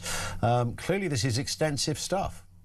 Well, it's quite extraordinary indeed. The specific point you're making, I could hardly believe it. The Telegraph today, if correct, talks about 5 areas in the United States which apparently Epstein may have stored, for example, videos. I mean, we'd heard for years, I mean, this brings in the possibility of espionage and blackmail and so forth, but we'd heard for quite a long time that there were reports that Epstein had been filming secretly in some of his mansions. Now, there's been remarkably little archive footage that's come out, as far as I know, in the Epstein files. But it appears also that the Zorro Ranch in New Mexico, according to the Telegraph, wasn't raided. So you're just wondering, not only the 3.5 million that apparently are coming into the public domain or in the public domain, but also you've got areas that may include very compromising material, and also compromising not only for Andrew Mountbatten Windsor, but also for Sarah Ferguson, and also conceivably for Beatrice and Eugenie. At the moment, of course, the investigation centres on this misconduct in a public office. It doesn't go into the other salacious element of the Epstein story, the disturbing story that, of course, has left multiple victims with no justice. Do you sense, Richard, that could still be lingering in the background? I mean, every day there's some sort of suggestion of a woman that was flown over in a jet to go to one of the palaces. Now, that in itself, if a 27-year-old woman flies across the world and that's her profession, let me put it that way, not defending anything if something awful happened to her, but if that's her profession, it's the oldest profession in the world and happens all over the world at high level. So that in itself would not be incriminating, but there could still be other areas of that story still to come. I think there very definitely could be, because we've heard that there's an exotic dancer and various very lurid claims about Andrew Mountbatten Windsor and the possibility of a civil suit coming from that area. Then, of course, there are reports today that apparently logs from RAF and other airports and the RAF ones that were used allegedly by Epstein to the trafficking. This is what former Prime Minister Gordon Brown has been criticising. The facts apparently are that large numbers of logs and details are no longer kept after many, many years. So there will be several areas, I think, because the misconduct in public office, it might be very difficult to be precise over what a special trade envoy's job was. Yeah. To see how this could be argued if it ever came to court. And if that was not backed up by other allegations, I mean, it's obviously what the police decide, and then they'll pass it on to the Crown Prosecution Service, and we'll see what happens. But there's no doubt at all that you can see when the Duke of Kent previously held the role, he would have done it in a certain way. Andrew Mountbatten Windsor, if it came to a court case, could argue that this was the way he'd interpreted the role and so forth. It might be difficult to get a prosecution. Yeah, and the bar is, as I think we know, is pretty high to try and get a prosecution in that area. And I heard somebody at the weekend make exactly that point, Richard, that, you know, it might be argued that a trade envoy not having discussions, even in-depth ones, with a multi-billionaire would be curious if they didn't. So that's the sort of area that I suppose a defence would look at. Apparently this report is quite worrying. Email proves Charles was warned about his brother's secret deals. This was in the Mail headline yesterday, and that's the sort of thing that's a matter of very considerable concern, I'd have thought, and I would have thought it's a very tough time, which is why Prince William, and it was wonderful seeing William and Catherine at the BAFTAs, you know, the world's most glamorous royal couple, and they're the future of the monarchy. But there's no doubt at all the reason he hadn't seen Hamlet, it's a depressing, though powerful film, and that is because clearly he's a very great deal on his mind, and recent polls are not encouraging either. Are they the couple, do you sense, Richard, to take the royal family through this? Obviously, they aren't, you know, he's not the monarch, although, you know, he will be the next one. But, you know, the king obviously plays a slightly more, I don't know whether the phrase is a neutral position, but where, you know, he's not seen in that sense as we see William and Kate, who are far more accessible because they aren't currently the king and queen, as it were. So, but between the two of them, could they save the monarchy? Because many people are saying it's in very serious jeopardy. It is a very serious crisis. There's no doubt about that. So far as, yes, a sort of cooperation, it's important, of course, to remember that, you know, the King Charles is very courageous the way he's fighting cancer, but it's the sort of thing that if you're under particular pressure, and this is going to go on and on, it's the drip, drip, drip of all these allegations that's so damaging and, of course, making daily headlines. And undoubtedly the future is with William and his family. And, of course, Catherine, it's so good to see her and looking at $1 million. I mean, she always does. But this is the future. And the future for William and Catherine when they ascend the throne, it must hopefully be clear of these ghastly allegations and all these, you know, all the sleaze that keep coming at us each day, practically. Richard, on that point, thank you. Great to have you with us again, Richard Fitzwilliams, the royal commentator. Over to you on this one. Carl says, this is reference a police officer in Whitechapel in East London. He says, I'm a little bit irked that we're elevating this police officer to heroine status for simply doing her job.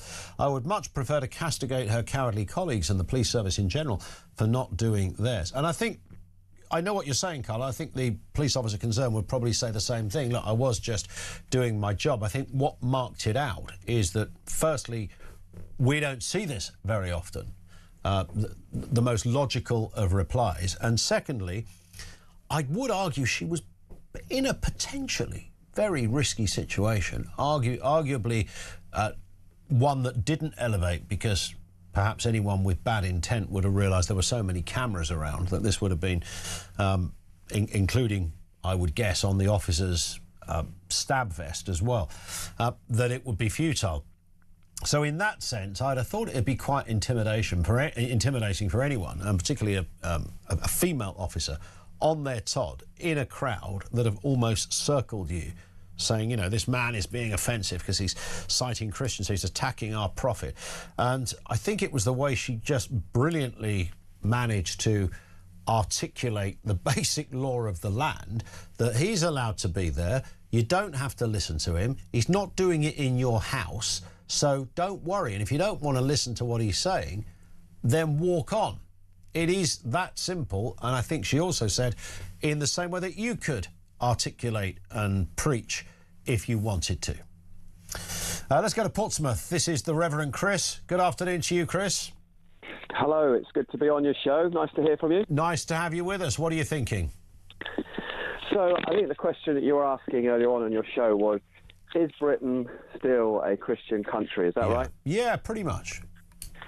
So I would say definitely so, for various different reasons. But, you know, Christianity has shaped this nation for 1,400 years. It shaped culture, music, art, our history, philosophy, science, and it's basically given us the culture that we have today. We have a Church of England, which is the state church. We have a king who's the head of the state church, and therefore, by definition, we are still a Christian country. Yeah, I mean, that I'd like to think we are. We are sort of, some would say, Chris, we're kind of slightly compromised between being, you know, democratically open, where we support free speech, and that means other people can have a different view to us, and fantastic and all the rest of it. But whether that embracing of different cultures, if you like, the multiculturalism of this country, whether there is a, you know, potential negative side to that, in that in some areas it kind of dilutes Christianity to the degree that you have entire communities, and we saw it in Birmingham with that football match that was nearly cancelled. We saw it in Whitechapel, where people believe actually they're not in a Christian country. This is a Muslim area, the guy said. Now, he might have been just talking, you know, basic fact. Why would you come to a place that's got 52% Muslims and you're likely to bump into a Muslim every corner you turn? Why would you stand there and start preaching the Bible? I'm being generous to him there, but there's a potential clash between, I guess, openness and free speech, and the right for someone to plant their flag, as it were, not literally, but plant their flag into territory in this country of a different faith. So what we've got here is not so much an issue of Christianity and Christian culture. We've got another ideology that's been very pervasive in our society now, which is very much a post-cultural liberal ideology. And the trouble is with this liberal ideology is it seems to think that everybody is reasonable. But the trouble is with radical Islam, for example, is it's not actually religion. It's a political, economic, religious system. And so, therefore, by its very nature, it actually seeks to colonize. And so what we're seeing is more sectarianism of religion in our country, which Christianity is not like. Yeah. And so we're seeing a culture clash now, where you're seeing an Eastern ideology versus a Western ideology. Although Christianity comes from the East, from the Middle East, the reality is that, well, I say Middle East, Jerusalem and Israel, but the reality is what we've got now is what we're seeing in our streets in Britain is really a conflict of kingdoms, where we're seeing the Eastern ideology of Islam versus the ideology of liberalism. And this is where I think we are heading for a car crash of momentous proportions unless we start dealing with the situation. And we have to decide now as a nation where we're going to go, because if we carry on down the road of liberalism, open border policies, we are basically, if we're honest with ourselves, and I know it's not politically correct to say so, but Islam will become the pervading religion of Christianity, of this nation. And so we now, as British people, we have to ask ourselves, what do we want for the future of Britain? Do we want it to be an Islamic Sharia state, or do we want it to be a Christian country? And if we do, then we've got some big decisions that we need to make politically and ideologically. And that is that's the bit that I quite, it's the sort of thing that keeps me awake at night, Chris, because I genuinely think about this, and I think I consider it fairly and objectively, merely looking at the facts that if you have a religion where the birth rate is far greater than the, if you like, for that slightly clunky phrase, than the indigenous population, then there's only one upshot of that, that it might be 4 or 5 decades away, it might be 6, 7 decades away, but it will happen, right? You will get to the stage where there is a change so substantial in demographics that the Muslim population become the greater population. Now, within that Muslim population, I'm sure there are plenty of people who don't have horrendous, in fact, I would suggest the majority of people don't have horrendous intent and want to do anything awful. But you're talking about a pervasive underpinning of politicised Islamism that can take hold. I would say it's actually not so much, I wouldn't put the blame so much at Islam. I'd put the blame actually at modern-day liberalism. There's some inconvenient facts that we need to face up to. So, for example, recently Labour released the latest abortion results. And I'm not going to be controversial, but 1 in 3 children are being terminated in the womb. We also have a government that wants to euthanize people when they get to, when they're sort of assisted dying and things like that. So what we're doing is that we are actually committing ethnocide on ourselves, and therefore any culture that comes in will in time have to be a predominant culture. So the problem with what we've got here is not an immigration problem. It goes to the very heart of our liberal democratic society, which becomes so secular that it doesn't realise that it's actually literally committing suicide on itself. And therefore, any culture that comes in is in time going to become the pervading or the majority culture. That's just the reality of the hour. Yeah, and I think that's the uncomfortable conversation, and certainly one that many people on the left don't really want to have, because there are some facts in this that are incredibly inconvenient. Chris, it's lovely to have you on. Thank you, sir. That's the Reverend Chris in Portsmouth. Your thoughts on what he said, and the wider issue as well, Britain still being a Christian country. If you look at, again, you have to look at the reality. We spoke to a Muslim commentator earlier. She was perfectly decent and understanding and up for the debate. I don't believe for 1 second she would support any of those horrendous stories that we talk about so often, whether it's grooming gangs or attacks in Manchester or wherever. That is not her. She's not cut from that cloth. But there are quite a lot of voices out there that are cut from that cloth. You saw them at the anti-Israeli marches. We know from undercover footage, we've heard those voices in mosques. We know that when you see people discussing this on social media, they're happy to almost replicate a kind of ISIS-style setup. Now, there might be a minority, but it's like, why are we bothering getting into this? Like, oh, well, we've got to separate this group of people, and they're somewhere in the middle, that lot. They're not, they don't support bombing or blowing people up, but they do support, they quite like to live in a world where there's no pubs. They quite like to live in a world where there is compulsory prayers every day at school, whatever the case may be. So there is an issue. To deny there's not a cultural issue that is worth exploring at least would be foolish. 0344 499 1000. It's 10 to 3. This is Talk.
So we do remain committed to the deal. The base at Diego Garcia is absolutely critical to our national security. But we have it already. It's critical, yes, but following a legal case that took place, that position of the base was put into jeopardy, and we need to set that situation right so that we can continue to operate the base at Diego Garcia to make sure we've got a clear legal underpinning for that to happen. But the base is critical to our national security, both abroad and at home. The actions on that base keep people here in this country safe from harm and safe from nations that would wish to do us ill.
Across the UK, on DAB+, on YouTube, on your mobile, and on your side. This is Talk. It is Talk. This comes in from Brad in Cambridge, who says it's absolutely clear that Britain is sadly no longer a Christian country. The King no longer supports the faith, and senior members of the Church of England demonstrably, I think it should be maybe, prioritise those from other cultures and religions over their own flock. Schools are happy to celebrate every religious festival except Christianity. I'm not sure that we can claw it back, says Brad. Yeah, I mean, there's some really good points in there, isn't there? And definitely about the Church of England, who've just sort of bent over backwards to kind of almost want to flog the diversity thing. You know, I understand that you want to say, look, you know, and I think this is pretty much basic teachings that you could get at Sunday school, isn't it? You know, you're fair to everyone.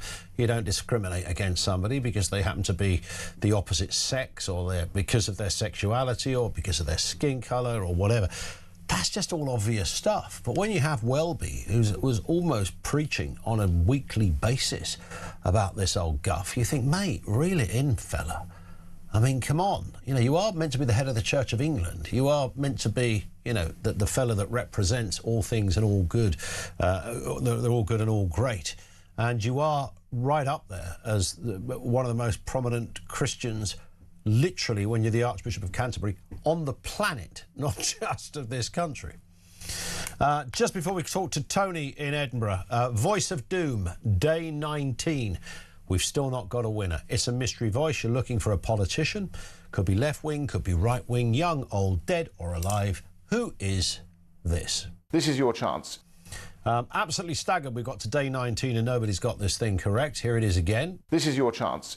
Any thoughts? 87222. Don't phone in, just message in if you know who this is. This is your chance. 87222. Back to the calls. Tony in Edinburgh. How you doing, Tony? Not bad, thank you. Demonstrably better than you, I think. Demonstrably so, or is it demonstratively? Oh, well, there we go. Either one. Either one. Anyway, what have you got for us, Tony? Yeah, I was just thinking, a Christian country. I think we're kind of almost a commercial Christian country now, in so much as we've got all the freedoms, the liberal things that the law has given us now, but when we choose to dip into Easter, we choose to dip into Christmas.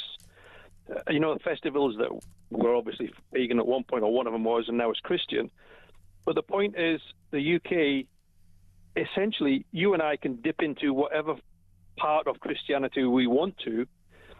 The point I would like to make is that the Muslim faith, if you're born into a Muslim family, are you then at some point going to be allowed to leave? Are you allowed to be pick and choose how much of a Muslim you are? And whereas you and I can choose, generally all the Muslims I know are Muslims from birth to death. And I've never met any that have left the faith of being a Muslim. Is it just about, though, Tony? No, go on. Sorry? Oh, no, I was just going to say, that doesn't mean that they're going to be radicalised, but the bigger the Muslim community, the more they insulate their faith from the rest of the UK, which may or may not be Christian. Indeed, and of course, you know, Islam, as far as I know, and none of this is a criticism, if people want to live their life under a certain faith, that's up to them. Yeah, exactly. But it's very culturally led, isn't it, as distinct from Christianity, and maybe, of course, you get more extreme forms. And again, that's not a pejorative, but you get, you know, if you like, different forms of Christianity or Judaism, where people are more evangelical about how they live their life and how they think the rest of us should live our lives. But in Islam, there's a cultural component that is absolutely huge. It's not as if once a week you go down the mosque and then you forget it all for a week and you go back again. There's a lifestyle that goes with it, and that's, you know, it's if nothing else, it's worth a debate, isn't it, as to how that dovetails into people who aren't Muslims. Yeah, without a doubt. I mean, you know, the Premier League, I believe, at the weekend is having a break for Eid. You know, really? The Islam. Yeah, I believe so. Yeah, because of the Eid festival and any kickoff that's going to be after sunset, they're going to have a little break for a minute so that any Muslims on the pitch can take some replenishment, because obviously they've fasted for 12 hours. Yeah. Well, don't play football if you have to do that. I don't care what your religion is. Well, that's the point. You know, that's the progressive creep of what's happening, or what's appearing to be happening, or what people wandering around communities are seeing, is that we've got all sorts of, we've only got halal meat in local authorities because they don't want to risk. Yeah, that's another thing. There should be no doubt that has no place in Western culture. It just doesn't. It's end of, you know. Tony, I've got to move for time. You've been brilliant. Thank you very much indeed for that. 0344 499 1000. That's where you'll find us. Hopefully, we're going to get a winner on The Voice of Doom. This is The Voice. This is your chance. 87222 if you think you know. Find out if we have a correct answer on the other side of the news at 3, which is next.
Across the UK, on DAB+, on YouTube, on your mobile, and on your side.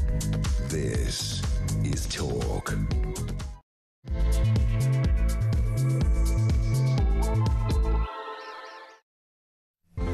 It is indeed the Afternoon Empire. Yeah, welcome back to the home of common sense. We're talking about Christianity and whether this country is still a Christian country. We thought about this actually at the beginning of the day, but two or three stories that have collided, all separate, but kind of feed into this overarching question. One is the Reform UK pledge to protect churches from conversion. A lot of churches are overtaken once they become empty because nobody went to them, presumably, overtaken by other faiths, quite a lot converted into mosques and the like, and Reform say no, they'll make them protected buildings that can't be converted. Meanwhile, a fire has damaged a huge Methodist church in London. This is prompting an arson investigation. And the story in Whitechapel in East London, where a police officer defended a Christian preacher's right to free speech after being told by somebody in the crowd, this is a Muslim area. What is a Muslim area, for goodness sake? More on that story. Simultaneously, Reform UK's Zia Youssef has said that Britain is being, quote, invaded by illegal migrants as he's vowed to deport 288,000 people every year. He is, of course, now the party's new Home Affairs spokesman. He unveiled a series of Trump-style proposals, including the creation of something called the UK Deportation Command, a kind of British version of the American US Immigration and Customs Enforcement, or ICE, as it's also known. And a study has revealed how only 1 in 10 Gen Zers have had kids at 23, compared with almost 1 in 4 millennials at a similar age. Are Gen Zers being left behind? What is happening in this respect? Reminder, you are a Gen Z if you are between 14 and 29, I think. Which is interesting in the studio here, because our Amy, who's on the desk pushing all the buttons, is no longer, probably years ago she stopped being one of those, but it's actually her birthday today, so happy birthday, Amy. I'm sure she's delighted I mentioned that on air. So yeah, Amy's not, you're not a Gen Zer, Amy, are you? So you're 31, which puts you as a millennial, right? Do you know what I am? I'm the best, right? That's the end of the sentence. Generation X, I mean, come on. Nothing's ever going to beat Generation X, is it? Who are you? Generation X. Hi. That's badge of honour. I might insist on that being on the website when they put everybody's name up there, the presenters, Ian Collins, Generation X. Believe me, I've got a lot of baby boomers above me who are the next one up. 0344 499 1000. You know, there's another generation called the silent generation. Did you know that, Finn? The silent generation are those that are over like 80 or something. That's quite nice. The silent generation. More to come on that in just a bit. Now, the government's plans to increase funding for special educational needs, plans to raise the threshold for getting an EHCP, meaning pupils with less complex needs, such as some who may well be on the autism spectrum, are expected to no longer qualify for the plans. Let's have a listen to Georgina Gould. She's the Minister of State for School Standards. She was speaking on this issue on Sky News this morning. The special schools will remain in the system, but many children are able to thrive in mainstream schools, and I have visited mainstream schools where where they have the right training, the right pastoral support, the right inclusion spaces, individual plans. Children are really succeeding. That is Georgia Gould, not Georgina. Happy to clarify. Let's go to where we're Caroline Farrow, commentator, mother of two with special educational needs and disabilities as well. Caroline, good afternoon to you. I saw Bridget Phillipson, frankly, fumbling all over the news channels at the weekend, almost betraying exactly what was announced today, but she wouldn't say it out loud yesterday. And this essentially means that kids who've got some really genuine and urgent needs could well be forgotten in this new legislation. Have I got that about right? Yes, you have. And it's interesting because, as you say, Bridget Phillipson was fumbling about at the weekend. And what is happening, this SEND reform affects hundreds of thousands of children and families across the UK. And it shows how much regard she has for our children and for parents, because she's allowed what's happening, this this overreaching change or this overhaul to be leaked via drip feed. Now, this is too serious to be dripped via to be leaked via drip feed. It needs serious consultation and discussion. And, you know, one of the things she said is that every child has dignity and worth, which is correct. Of course it's correct. And we don't want any child to be left behind.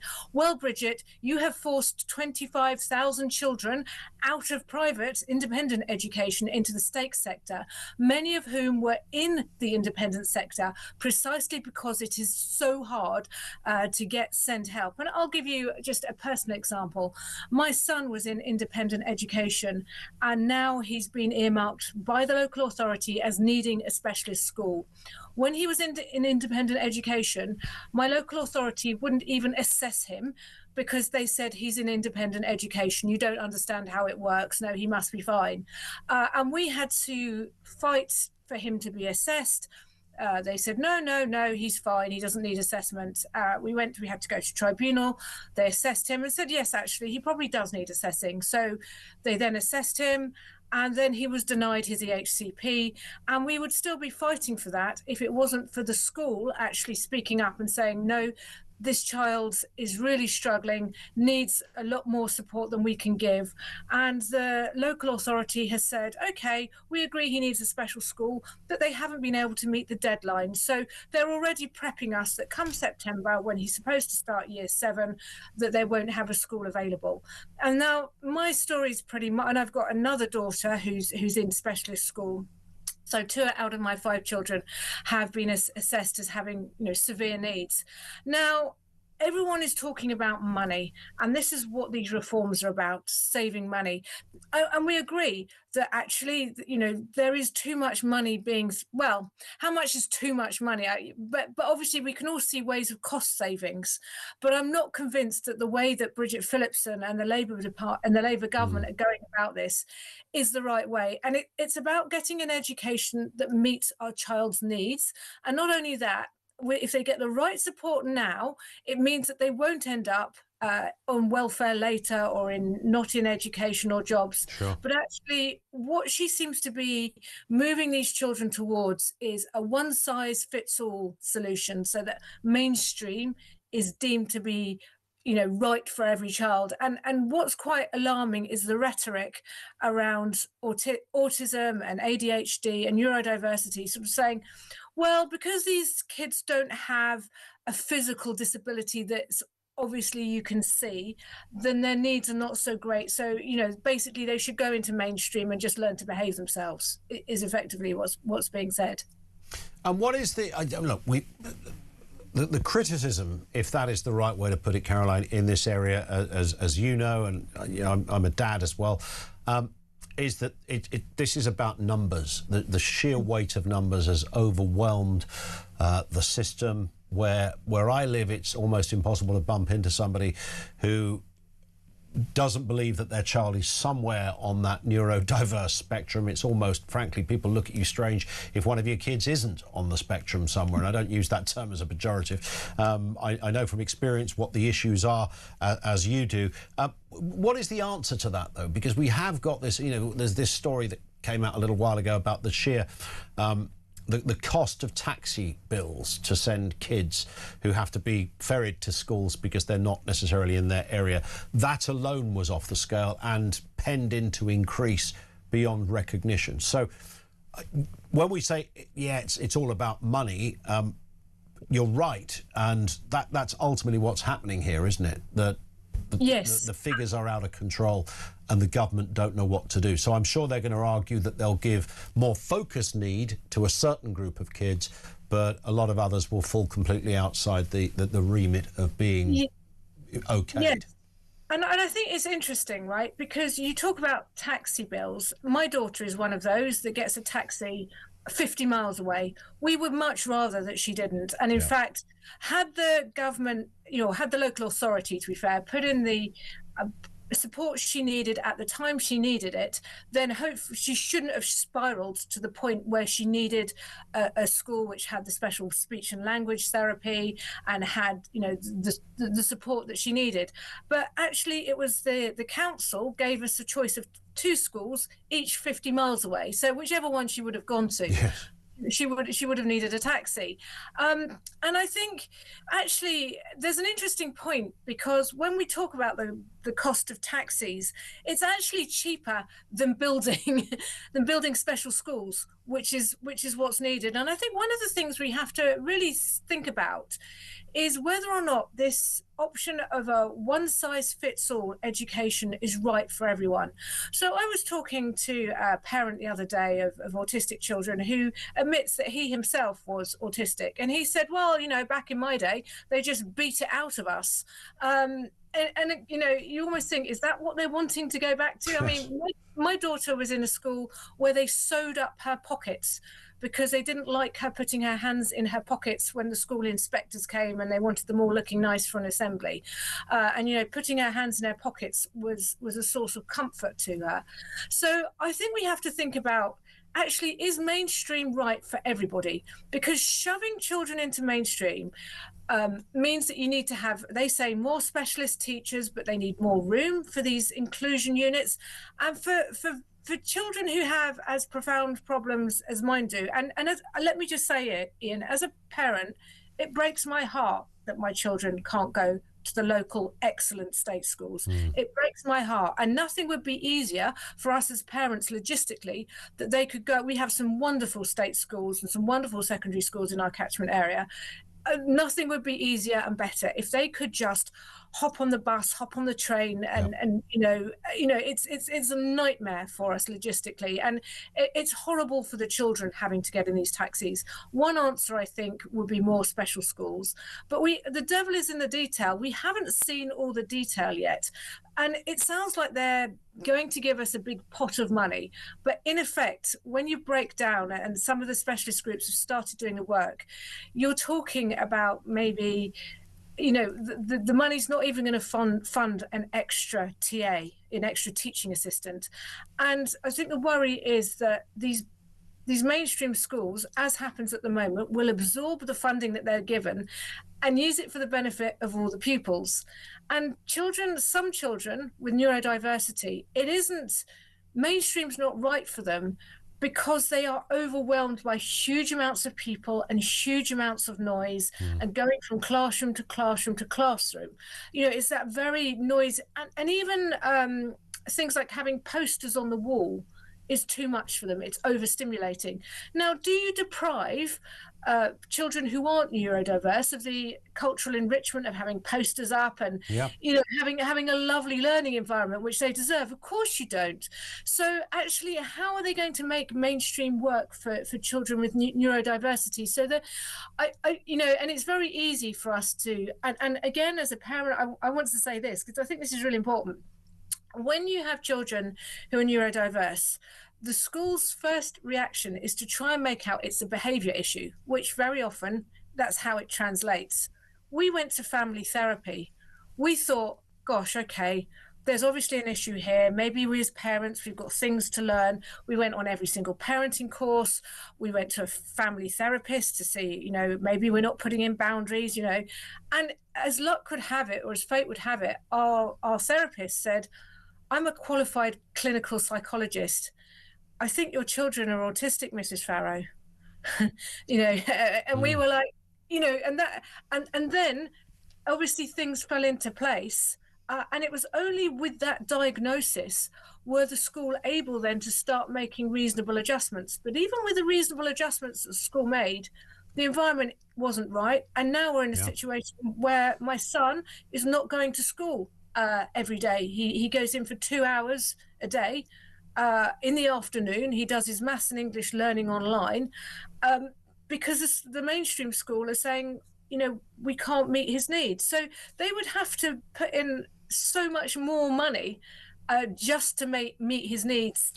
You know, and is that going to come? Yeah, indeed. I was just going to say, Caroline, is there do you think this is going to lead to more medicated kids?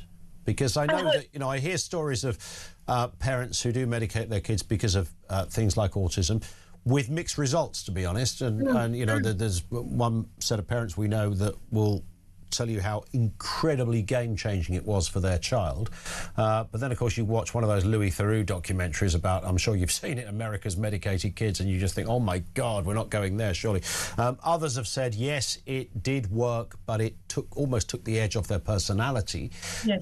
Not zombified them, but it changed them to the point that wasn't good either. Are we going to see more of that? I think potentially, yes, we could see more medicated kids. Now, from my own experience, I've never medicated my kids, but we came under huge pressure from the school that my daughter was excluded from to medicate, because they said the same thing that you're saying. This can have game-changing results. Yep. And what does the school want? The school wants a child who can cope in the school and that will not have meltdowns at every particular opportunity. And, a meltdown is not just a temper tantrum. It's the child saying, this is overwhelming, I can't cope. So one of my children couldn't cope in assembly because of the clapping. It was too loud, and would try and, they wanted her to have medication so that she'd be able to bear it better, but we don't know the long-term effects of these medications. But I can certainly see that, because what the school wants is a situation where, or certainly what the government seem to want, is a situation where children with autism are, it's like a square peg in a round hole, yep. are sort of hammered into this round hole. But I also agree with you, probably out of my 5 children, 4 are on the spectrum somewhere, and 2 have managed perfectly fine in mainstream education. They haven't needed labels. They've just needed a little bit of extra pastoral support and care, and knowing that a teacher's looking out for them, and it's okay for them, So I think in some environments, some children can make it work in mainstream if they have that little bit of extra pastoral support. But I'm just very, very wary of this idea that all autistic children, or every child who's, has autism should be in mainstream. Yeah. Because that's certainly not what we well, know. indeed. I mean, there's even a wider question about the one-size-fits-all model of education anyway. And it's only when you become a parent you start to look at almost the insanity of it, even though I can't think of another way of doing it. But it is bizarre. But it becomes particularly problematic, of course, when you've got kids who have additional needs. Listen, Caroline, we could speak for a lot longer, but thank you for coming on with us. I wish you luck, by the way, in certainly getting your kids' schools sorted out to exactly the correct place. This is a huge issue if you've got kids that just waver away from conformity and what people would call, again, not as a pejorative, normality, etc. We'll talk to Elaine in a few moments on this very issue. 0344 499 1000. David says if kids were streamed into ability at school, 3 sets for example, all would learn at their own level like it used to be in the 60s and the 70s, but now you can't do that. Yeah, and I'm sure there were, because that's even in the 80s, because that's how my schools were. In fact, the groups were even called top, middle and bottom. So did you? Oh, Finn had that as well, and Finn's like 11. So it's been going, it's not completely disappeared. I mean, the idea that you put a kid in a set called bottom was just like, really? I mean, you really want to hammer home the point that they've got some issues with learning, etc. I think there are kind of ways of doing that, but it did rather kind of address it. Maybe it caused another problem I'm not aware of, but it certainly addressed that issue of learning to your own pace. 0344 499 1000, 20 past 3. This is Talk.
So we do remain committed to the deal. The base at Diego Garcia is absolutely critical to our national security. But we haven't already. Critical, yes, but following a legal case that took place, that position of the base was put into jeopardy, and we need to set that situation right so that we can continue to operate the base at Diego Garcia to make sure we've got a clear legal underpinning for that to happen.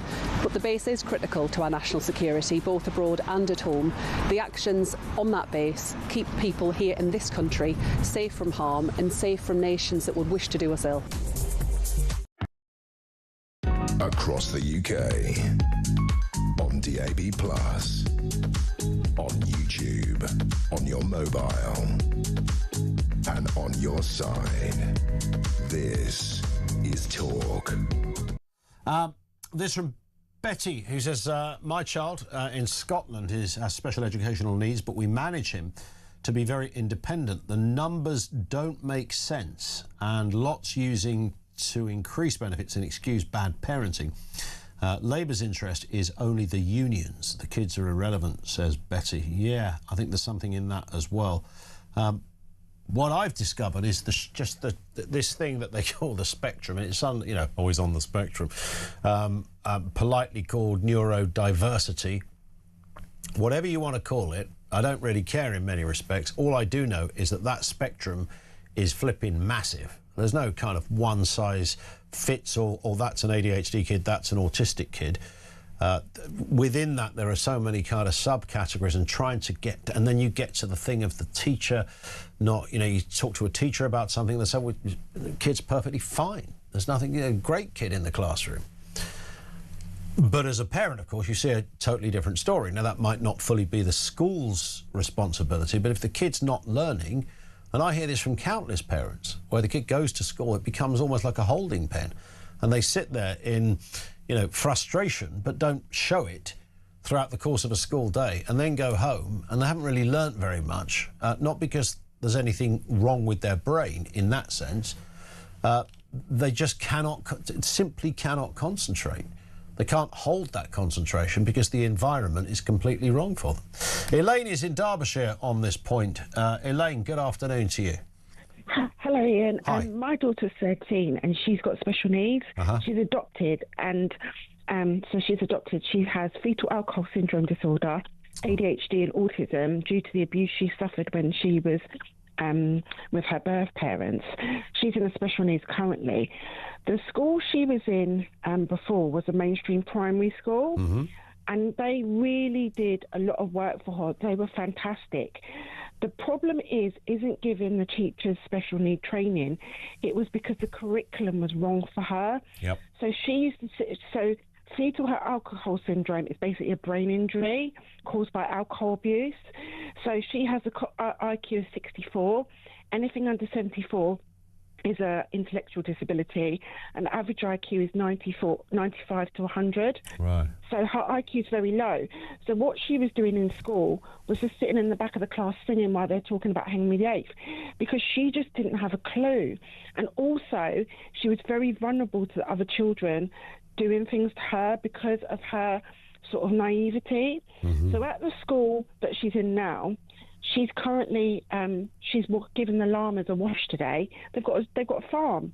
They have an allotment where they have a fruit stand. She's washing a llama. Blimey, my kid would love that. He touched an octopus the other day and thought it was Christmas. So what about? Yeah, they have goats. They have chickens. They go to the shop. They cook every single day. She'd be lucky at her primary school she was cooking once a year. So for a lot of children, it's not about whether the teacher has got special needs training or not. It's about... It's the curriculum. It's the curriculum and the type of school's wrong for them. And can I just say this as well? Not all teachers are suited to work with special needs children, and not all schools can accommodate. So just give you one more quick point. You have a lot of parents who've got children who've got cerebral palsy, for example, who their brain function is fine, but physically they can't manage. Yep. And they don't want their child in a special needs school, but the schools are so old, they haven't got lifts and they can't physically cope with the children. It's not a matter of so this is the issue. And I just want to say something, Ian. I'm going to pull you up on a little bit. Go on. Disability doesn't equal autism. There are a lot of children like my daughter and a lot of other parents whose children have got disabilities, who are stuck in mainstream schools, whose parents don't want them. Yeah, no, that's a fair point. They don't have autism, and I'm really annoyed that this discussion keeps on centering around children with autism. They're not the only children who've got disability here and that need care and support. And it's not just them who need, because, you know, it's the classroom's noisy. A lot of the times the curriculum's just not suitable. My daughter's still working at a primary school level. She's 13. A mainstream school just isn't suitable for her. And not just because of the curriculum, also for safety, because she's very vulnerable. Yeah, no, I get that. I think yeah, I was just going to say, Elaine, I think what's suggested in this news today is it might be autistic kids that are the biggest losers in this shift.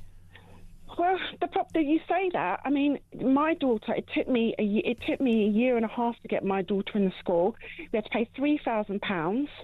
And can I just say as well, the adoption support fund was cut. So I've got another daughter who's adopted, who's also currently being assessed for FASD. The adoption support cut was cut by 50%, and there's only one clinic in the country that assesses FASD. So me and my husband have had to find £4,900 to pay for her to do assessment, it privately. or we would have had to wait 2 years. And she says we're going to find speech therapists. If there were enough speech therapists, they would see the children now, and the waiting list wouldn't be 2 to 3 years long. Yeah. The absurdity of the fact of doctors can't find jobs or being made redundant when we have shortages, that's what they need to tackle. They've got doctors to put healthy children on puberty blockers, but they won't take my sick child and get them help. Ask Wes Streeting about that. Yeah. Why can they find the doctors to make healthy children sick, but they cannot find a doctor to make my sick child well? It's a very powerful point. Elaine, thank you. I wish you well. And there's going to be thousands and thousands of parents listening to this who identify with every word you just said. And I thought your analogy about the physical disabilities as distinct from neurological or other health disabilities that don't manifest as a physical issue was a really powerful one. It's an interesting way to give, just to crystallise really the issue that schools and kids and parents are dealing with. Let's talk to Grace down in London. Back to that question of, are we still a Christian country? Grace, what are you thinking? Hi. Hi. Oh, there's much I could say about being autistic, and indeed it's not the case that all of us who are on the autistic spectrum need assistance, so the help really should be going to those who are in need of assistance. But I think that it's weird to talk about a country being Christian or not, because ultimately being Christian is a decision to choose to follow Christ.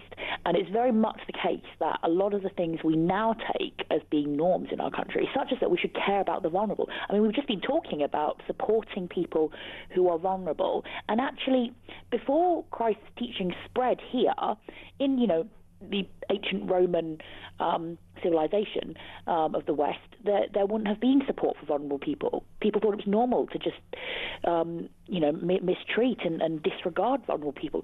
So Jesus' teachings have definitely impacted our society, but ultimately each person decides for themselves whether they're going to turn to Christ. So it's not it's not a society; it's an individual thing. Yeah, and I just think. But you broadly take the point of how the question is phrased in terms of, do we have enough people in that case that are subscribing to the basic tenets and values of Christianity? Well, what's happened is that over the course of, I guess particularly over the last century, more and more of us native white people have abandoned Christianity. Some people because they don't like the idea of a God. Some people because they presume that it's all mythical and they don't look at the academic reasons for believing it to be true. But for a lot of reasons, that it's a native white population that have abandoned Christianity. Reform is mistaken to argue that we've become less Christian because of migration. We've actually abandoned Christianity ourselves as white people. Well, that's also true. I suppose even if we hadn't done that, we would still be in a position where some people would make the argument that the diversity issue in attempting to be accommodating and decent and kind in saying, yeah, of course you can build 17 mosques in that county, etc., and we welcome people from all parts of the world, etc. If you are importing, and again, I don't use that, it's not a negative term, but importing a different culture into a country that doesn't recognise perhaps what you would call stereotypically Christian values, do you develop a clash, an irredeemable clash, that will eventually become a bigger problem? Theoretically, yeah, and I completely agree that people who come here should be expected to adhere to decency and respect for others' views, and there should not be any acceptance of certain practices such as FGM. I completely concur with integration, but I think that it's a mistake to imagine that Christianity boils down to nationality or heritage, because Jesus actually argued against people who thought that their heritage made them righteous in God's eyes. He said, it's not about it's not about being descended from Abraham, was what he said to some people who he's arguing with. And he pointed out that some people, like some politicians, not necessarily naming any names, will use labels to do with religion to try and get more power when they're not actually thinking about trying to follow God. So people need to decide for themselves whether they want to follow God. It's a fair point. Great. Thank you very much indeed. Before we move on, very briefly, the voice of doom, day 19. Have we got a winner?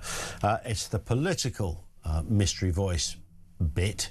Let's have a listen to the voice again. This is your chance. Who is that? That was the question. These are some of the guesses. Ian Duncan Smith, Rupert Lowe, still not Rupert Lowe. Richard Tice, no. Christopher Hitchens, no. Liam Fox, Boris Johnson, David Miller, no. Ted Heath, no. Mark Field, no. Jacob Rees-Mogg, Willie Whitelaw, Cecil Parkinson, no. We have not got a correct answer, which means it moves to day 20 tomorrow. If it goes on to day 21, that will be the equal record of how long one of these things has gone on for. So day 22, we start the clues. Stick it in your diary, kids. It's all coming your way. 25 to 4. This is Talk.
Across the UK, on DAB+, on YouTube, on your mobile, and on your side. This is Talk. It is Talk, 0344 499 1000. Gillian in Essex says, nothing changes. My mother had the same problem getting my brother into a special needs school in the early 60s. There were some, but it took a hell of a fight. It's interesting, somebody in my own family, probably, tempted to say 7 or 8 years ago, went through that battle, and it involved a kind of a court hearing, sort of educational court, if you like, within this context. But it was hell, and it was the child involved, clearly, by any measure, needed some assistance. And yet, it took all of that. Now, that story doesn't sound that weird today, even in that short sort of half a decade, 7-year period. That's quite commonplace. 0344 499 1000. Comments on that. Zoe in Lancashire says, if we're going to have secret voters for reform, then we will definitely have secret voters for Rupert. His deportation policy is worse than ICE on steroids. It's very radical. Somebody made the point a little earlier that Rufus says, you're saying reforms promise to remove 300,000 migrants. 20 flights a week will be tough. Look at Restore's promise to remove 1.8 million. How tough would that be? Impossible. Rothwell says, amnesty for illegal immigrants. No, never completely unacceptable to reward criminality. And I think many people would see it exactly the same way. And Arthur says, it's very easy to identify illegal migrants. All legitimate legal citizens with a right to work in the UK already have an easy-to-check ID. It's their national insurance number. No NI number, then you're illegal. Yeah, you put it like that, very simply. Kath says, amnesty, you are truly stupid. He's not talking to me, he's talking to Ivan. 20,000 to send people back is cheaper than benefits that people are on. It's a fact, says Kath. Yeah, and that's going to be the equation, isn't it? That people will mull over on that, which, you know, what costs more. But even if you had the money there, I think Ivan's point, to be fair to him, Kath, was that logistically you wouldn't be able to do it. Not with any speed, at least. Thoughts on that as well. Now, a study has revealed how only 1 in 10 Gen Zers have had kids at 23, compared with almost 1 in 4 millennials at a similar age. 23 sounds really young to have a kid these days. Let's get a word from Jo Hemmings, the psychologist. Jo, good afternoon to you. Afternoon, Ian. Hello. Hi. I work with a lot of people in that sort of age group of around about 23. I don't think any of them are contemplating having kids, that's for sure. I don't think so either. What's going on here? I mean, is there been a genuine shift in how we do lots of things later, like leaving home, having kids, getting married, settling down, buying a house, whatever? All those things have changed, haven't they? Yeah. I mean, there's been a cultural shift in when people get married and when they start having children. We know that. We've seen that developing over the generations. So it's now people in their 30s, you know, but also on top of that, people that can't move out. So there was an article in the Times that said, you know, Gen Z are not growing up. I mean, what does that mean even? You know, when you're still having to live with your family because you can't afford in this economic climate to put a deposit down on a house or to rent or whatever, actually every generation has its challenges and every generation ultimately adapts to those challenges and probably becomes more resilient because of it. So I just think it's a kind of mean thing to throw at Gen Z when actually they are simply responding to, you know, really economic difficulties, expensive rents, high house prices, etc. Yeah, indeed. I mean, there's lots of obvious factors. You don't even need to be either a politician, a psychologist, or a radio presenter to work out what the problem is here. I mean, when you start talking about buying a house at 23, I mean, you'd have laughter in the room if you were to even suggest the idea. And even at 33, it's tricky. Yeah, completely. And actually, I mean, there are some upsides to all this. You know, many cultures live in multi-generational homes and existences. There's something about kind of family bonding and being with your parents a little bit longer and being able to save, you know, assuming your parents aren't charging you, you know, market value for the rent of your room. That'd be grim. Yeah, you know, there are opportunities when you do get to a foot on the housing ladder or get to be married and have children. You've got much more emotional maturity, you've got more stability, you don't have to rent a pokey little room somewhere, you might have saved some money. I mean, there are actually some quite positive things about actually growing up. So the not growing up thing seems to me a real contradiction in terms. Yeah, I'm just wondering, it sounds a bit Partridge to even ask this, but, you know, what is the best generation in terms to be? When I look at the number, you know, what they call the baby boomers, those between 62 and 80, I always think those guys had it, you know, had it off royally, financially speaking, in that respect, because there was nothing controversial about, you know, buying a house. You could just, not everybody did it, but you could just look at your wage and go and buy one. I constantly walk my dog, and I go past a £2 million house. There's a fella looking very relaxed outside, mowing his lawn when it's sunny. He bought it for about 10,000. Well, that's, I always look at it. I think he probably bought it for about 30 quid in 1940 or something.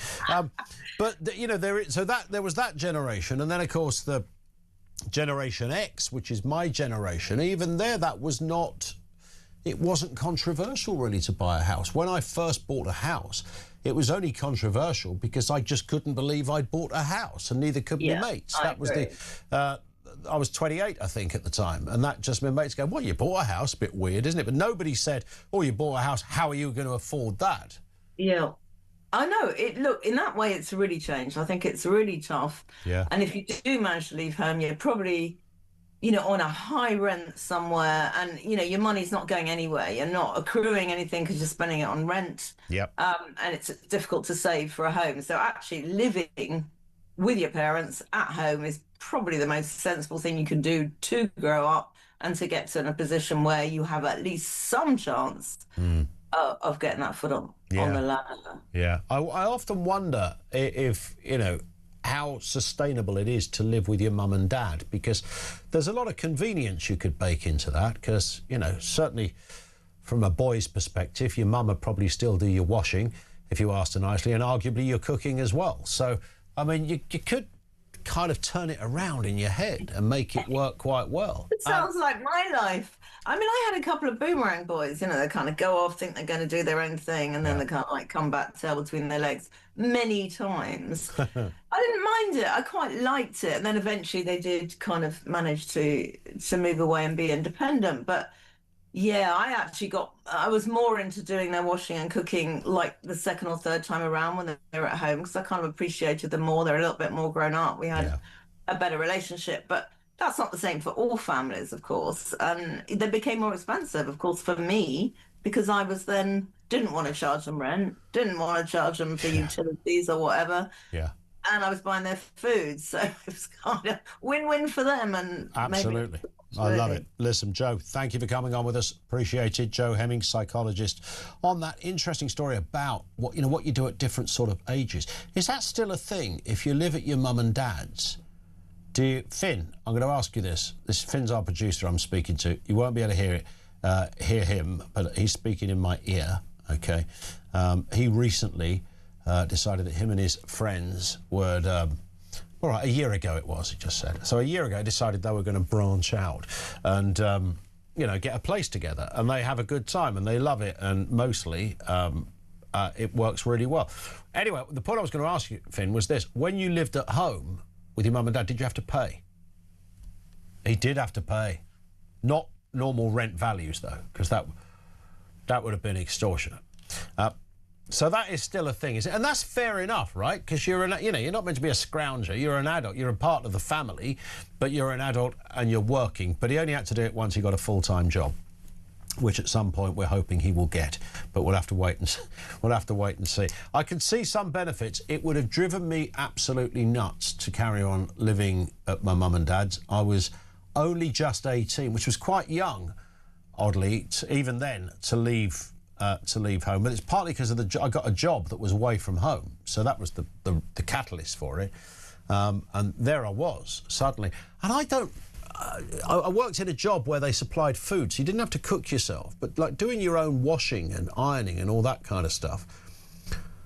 I mean, this is just obvious, isn't it?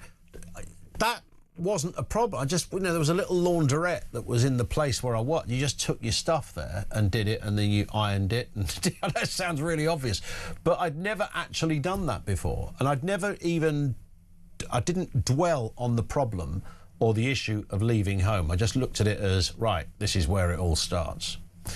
But, you know, here's the funny thing, and I know a lot of people disagree. When I was about 18, all I wanted to be was over 30. I used to think, I've got to go through that bloody 20s. What a shambles. I've got to go through all that, no money, what's going to happen? You know, is it really? I won't be settled fully.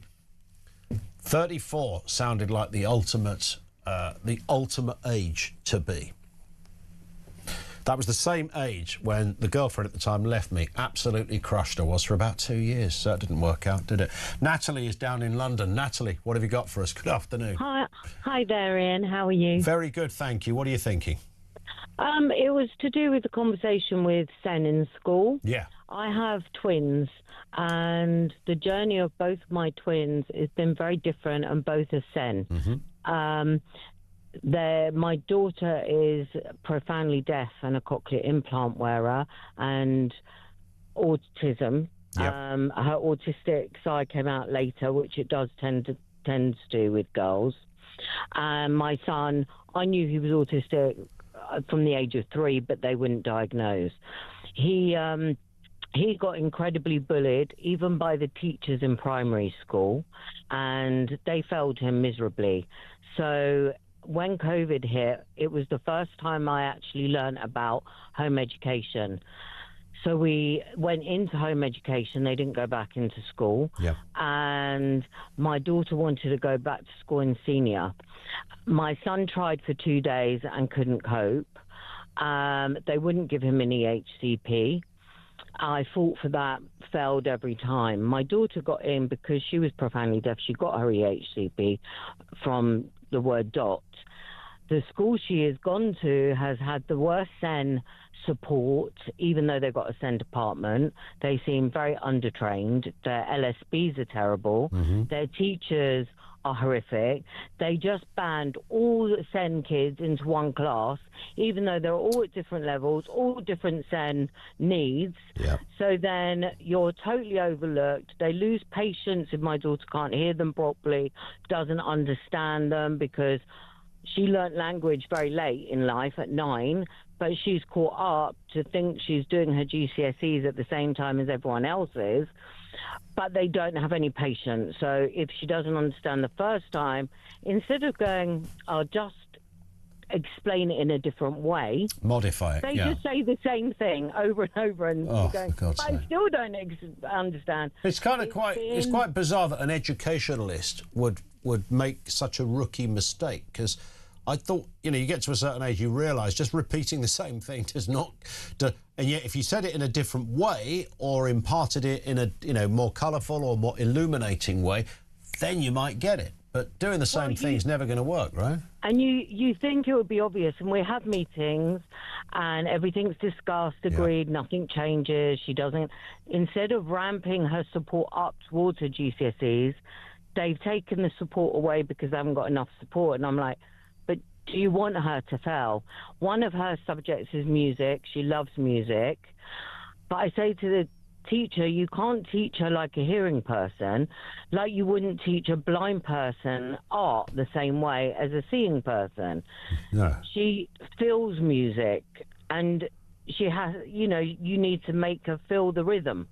Yeah. And if you can't, you need to bang it on her chair, then she feels it and she can play it.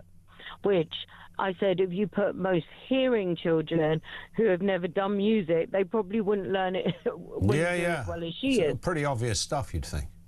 I mean, it's been the most frustrating journey. Yeah. I mean, I'm hoping college will improve, but I think the system is so beyond broken at the moment. I think the functional skills, there needs to be a GCSE that is more functional, but their functional skills in school also seems to be the same syllabus, just a little bit simpler. Yeah. Versus, actually, I go to my kids, I've never needed that in 53 years, Yeah. Let's look at functional skills as this is what you're going to need in the real world, unless you go in to a scientific field or a mathematical field, but then you do that in further education. Of course you do. You don't need all that now. No, you absolutely don't. I think over the coming years it's going to become, and certainly as AI kicks in as well, and that's not like a little side issue, I think it's going to be a crucial factor in what happens to the workplace and where kids go. I think that point that you make, Natalie, is going to become more prominent than it ever did. And schools, I'm not suggesting all schools will be redundant, but I think the way we teach might be redundant. Natalie, I've got to move for time, but you've been brilliant. Thank you very much indeed for that. 0344 499 1000. More comments along the way. It's 10 to 4. This is Talk.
So we do remain committed to the deal. The base at Diego Garcia is absolutely critical to our national security. But we have it already. Critical, yes, but following a legal case that took place, that position of the base was put into jeopardy, and we need to set that situation right so that we can continue to operate the base at Diego Garcia to make sure we've got a clear legal underpinning for that to happen.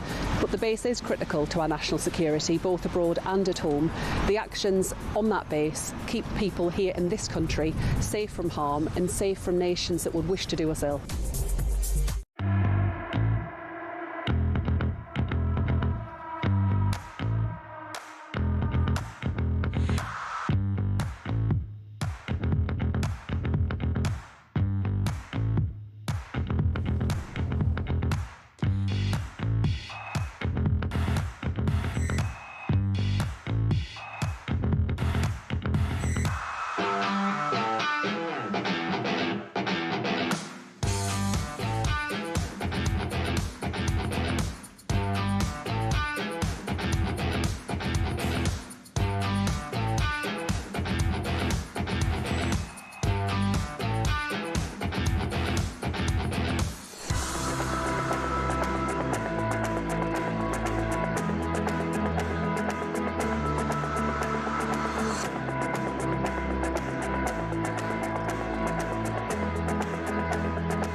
Across the UK, on DAB+, on YouTube, on your mobile, and on your side.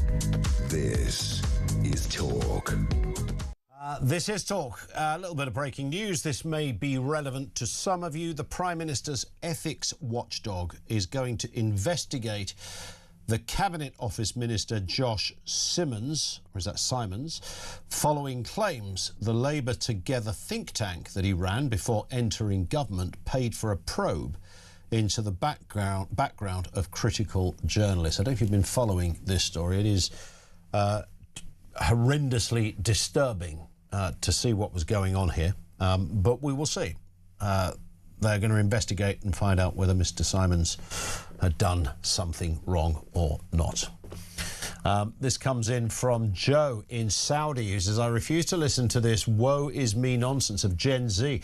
They spend their money on nail bars, lip fillers, tattoos, holidays and flash cars. That's our Amy in one sentence. That's why they don't have the money to be independent. Both my kids owned property by the time they were 25, says Joe in Saudi. I did have a similar note on this as well that came in from Ali, who says, I'm sick of hearing how easy it was to buy a house in the 80s with 20% interest rates. It meant no car, no pub, no holidays for 10 years, just pay the mortgage. No Sky TV, no mobile phone, no 300 quid trainers, just pay the mortgage. It wasn't bloody easy.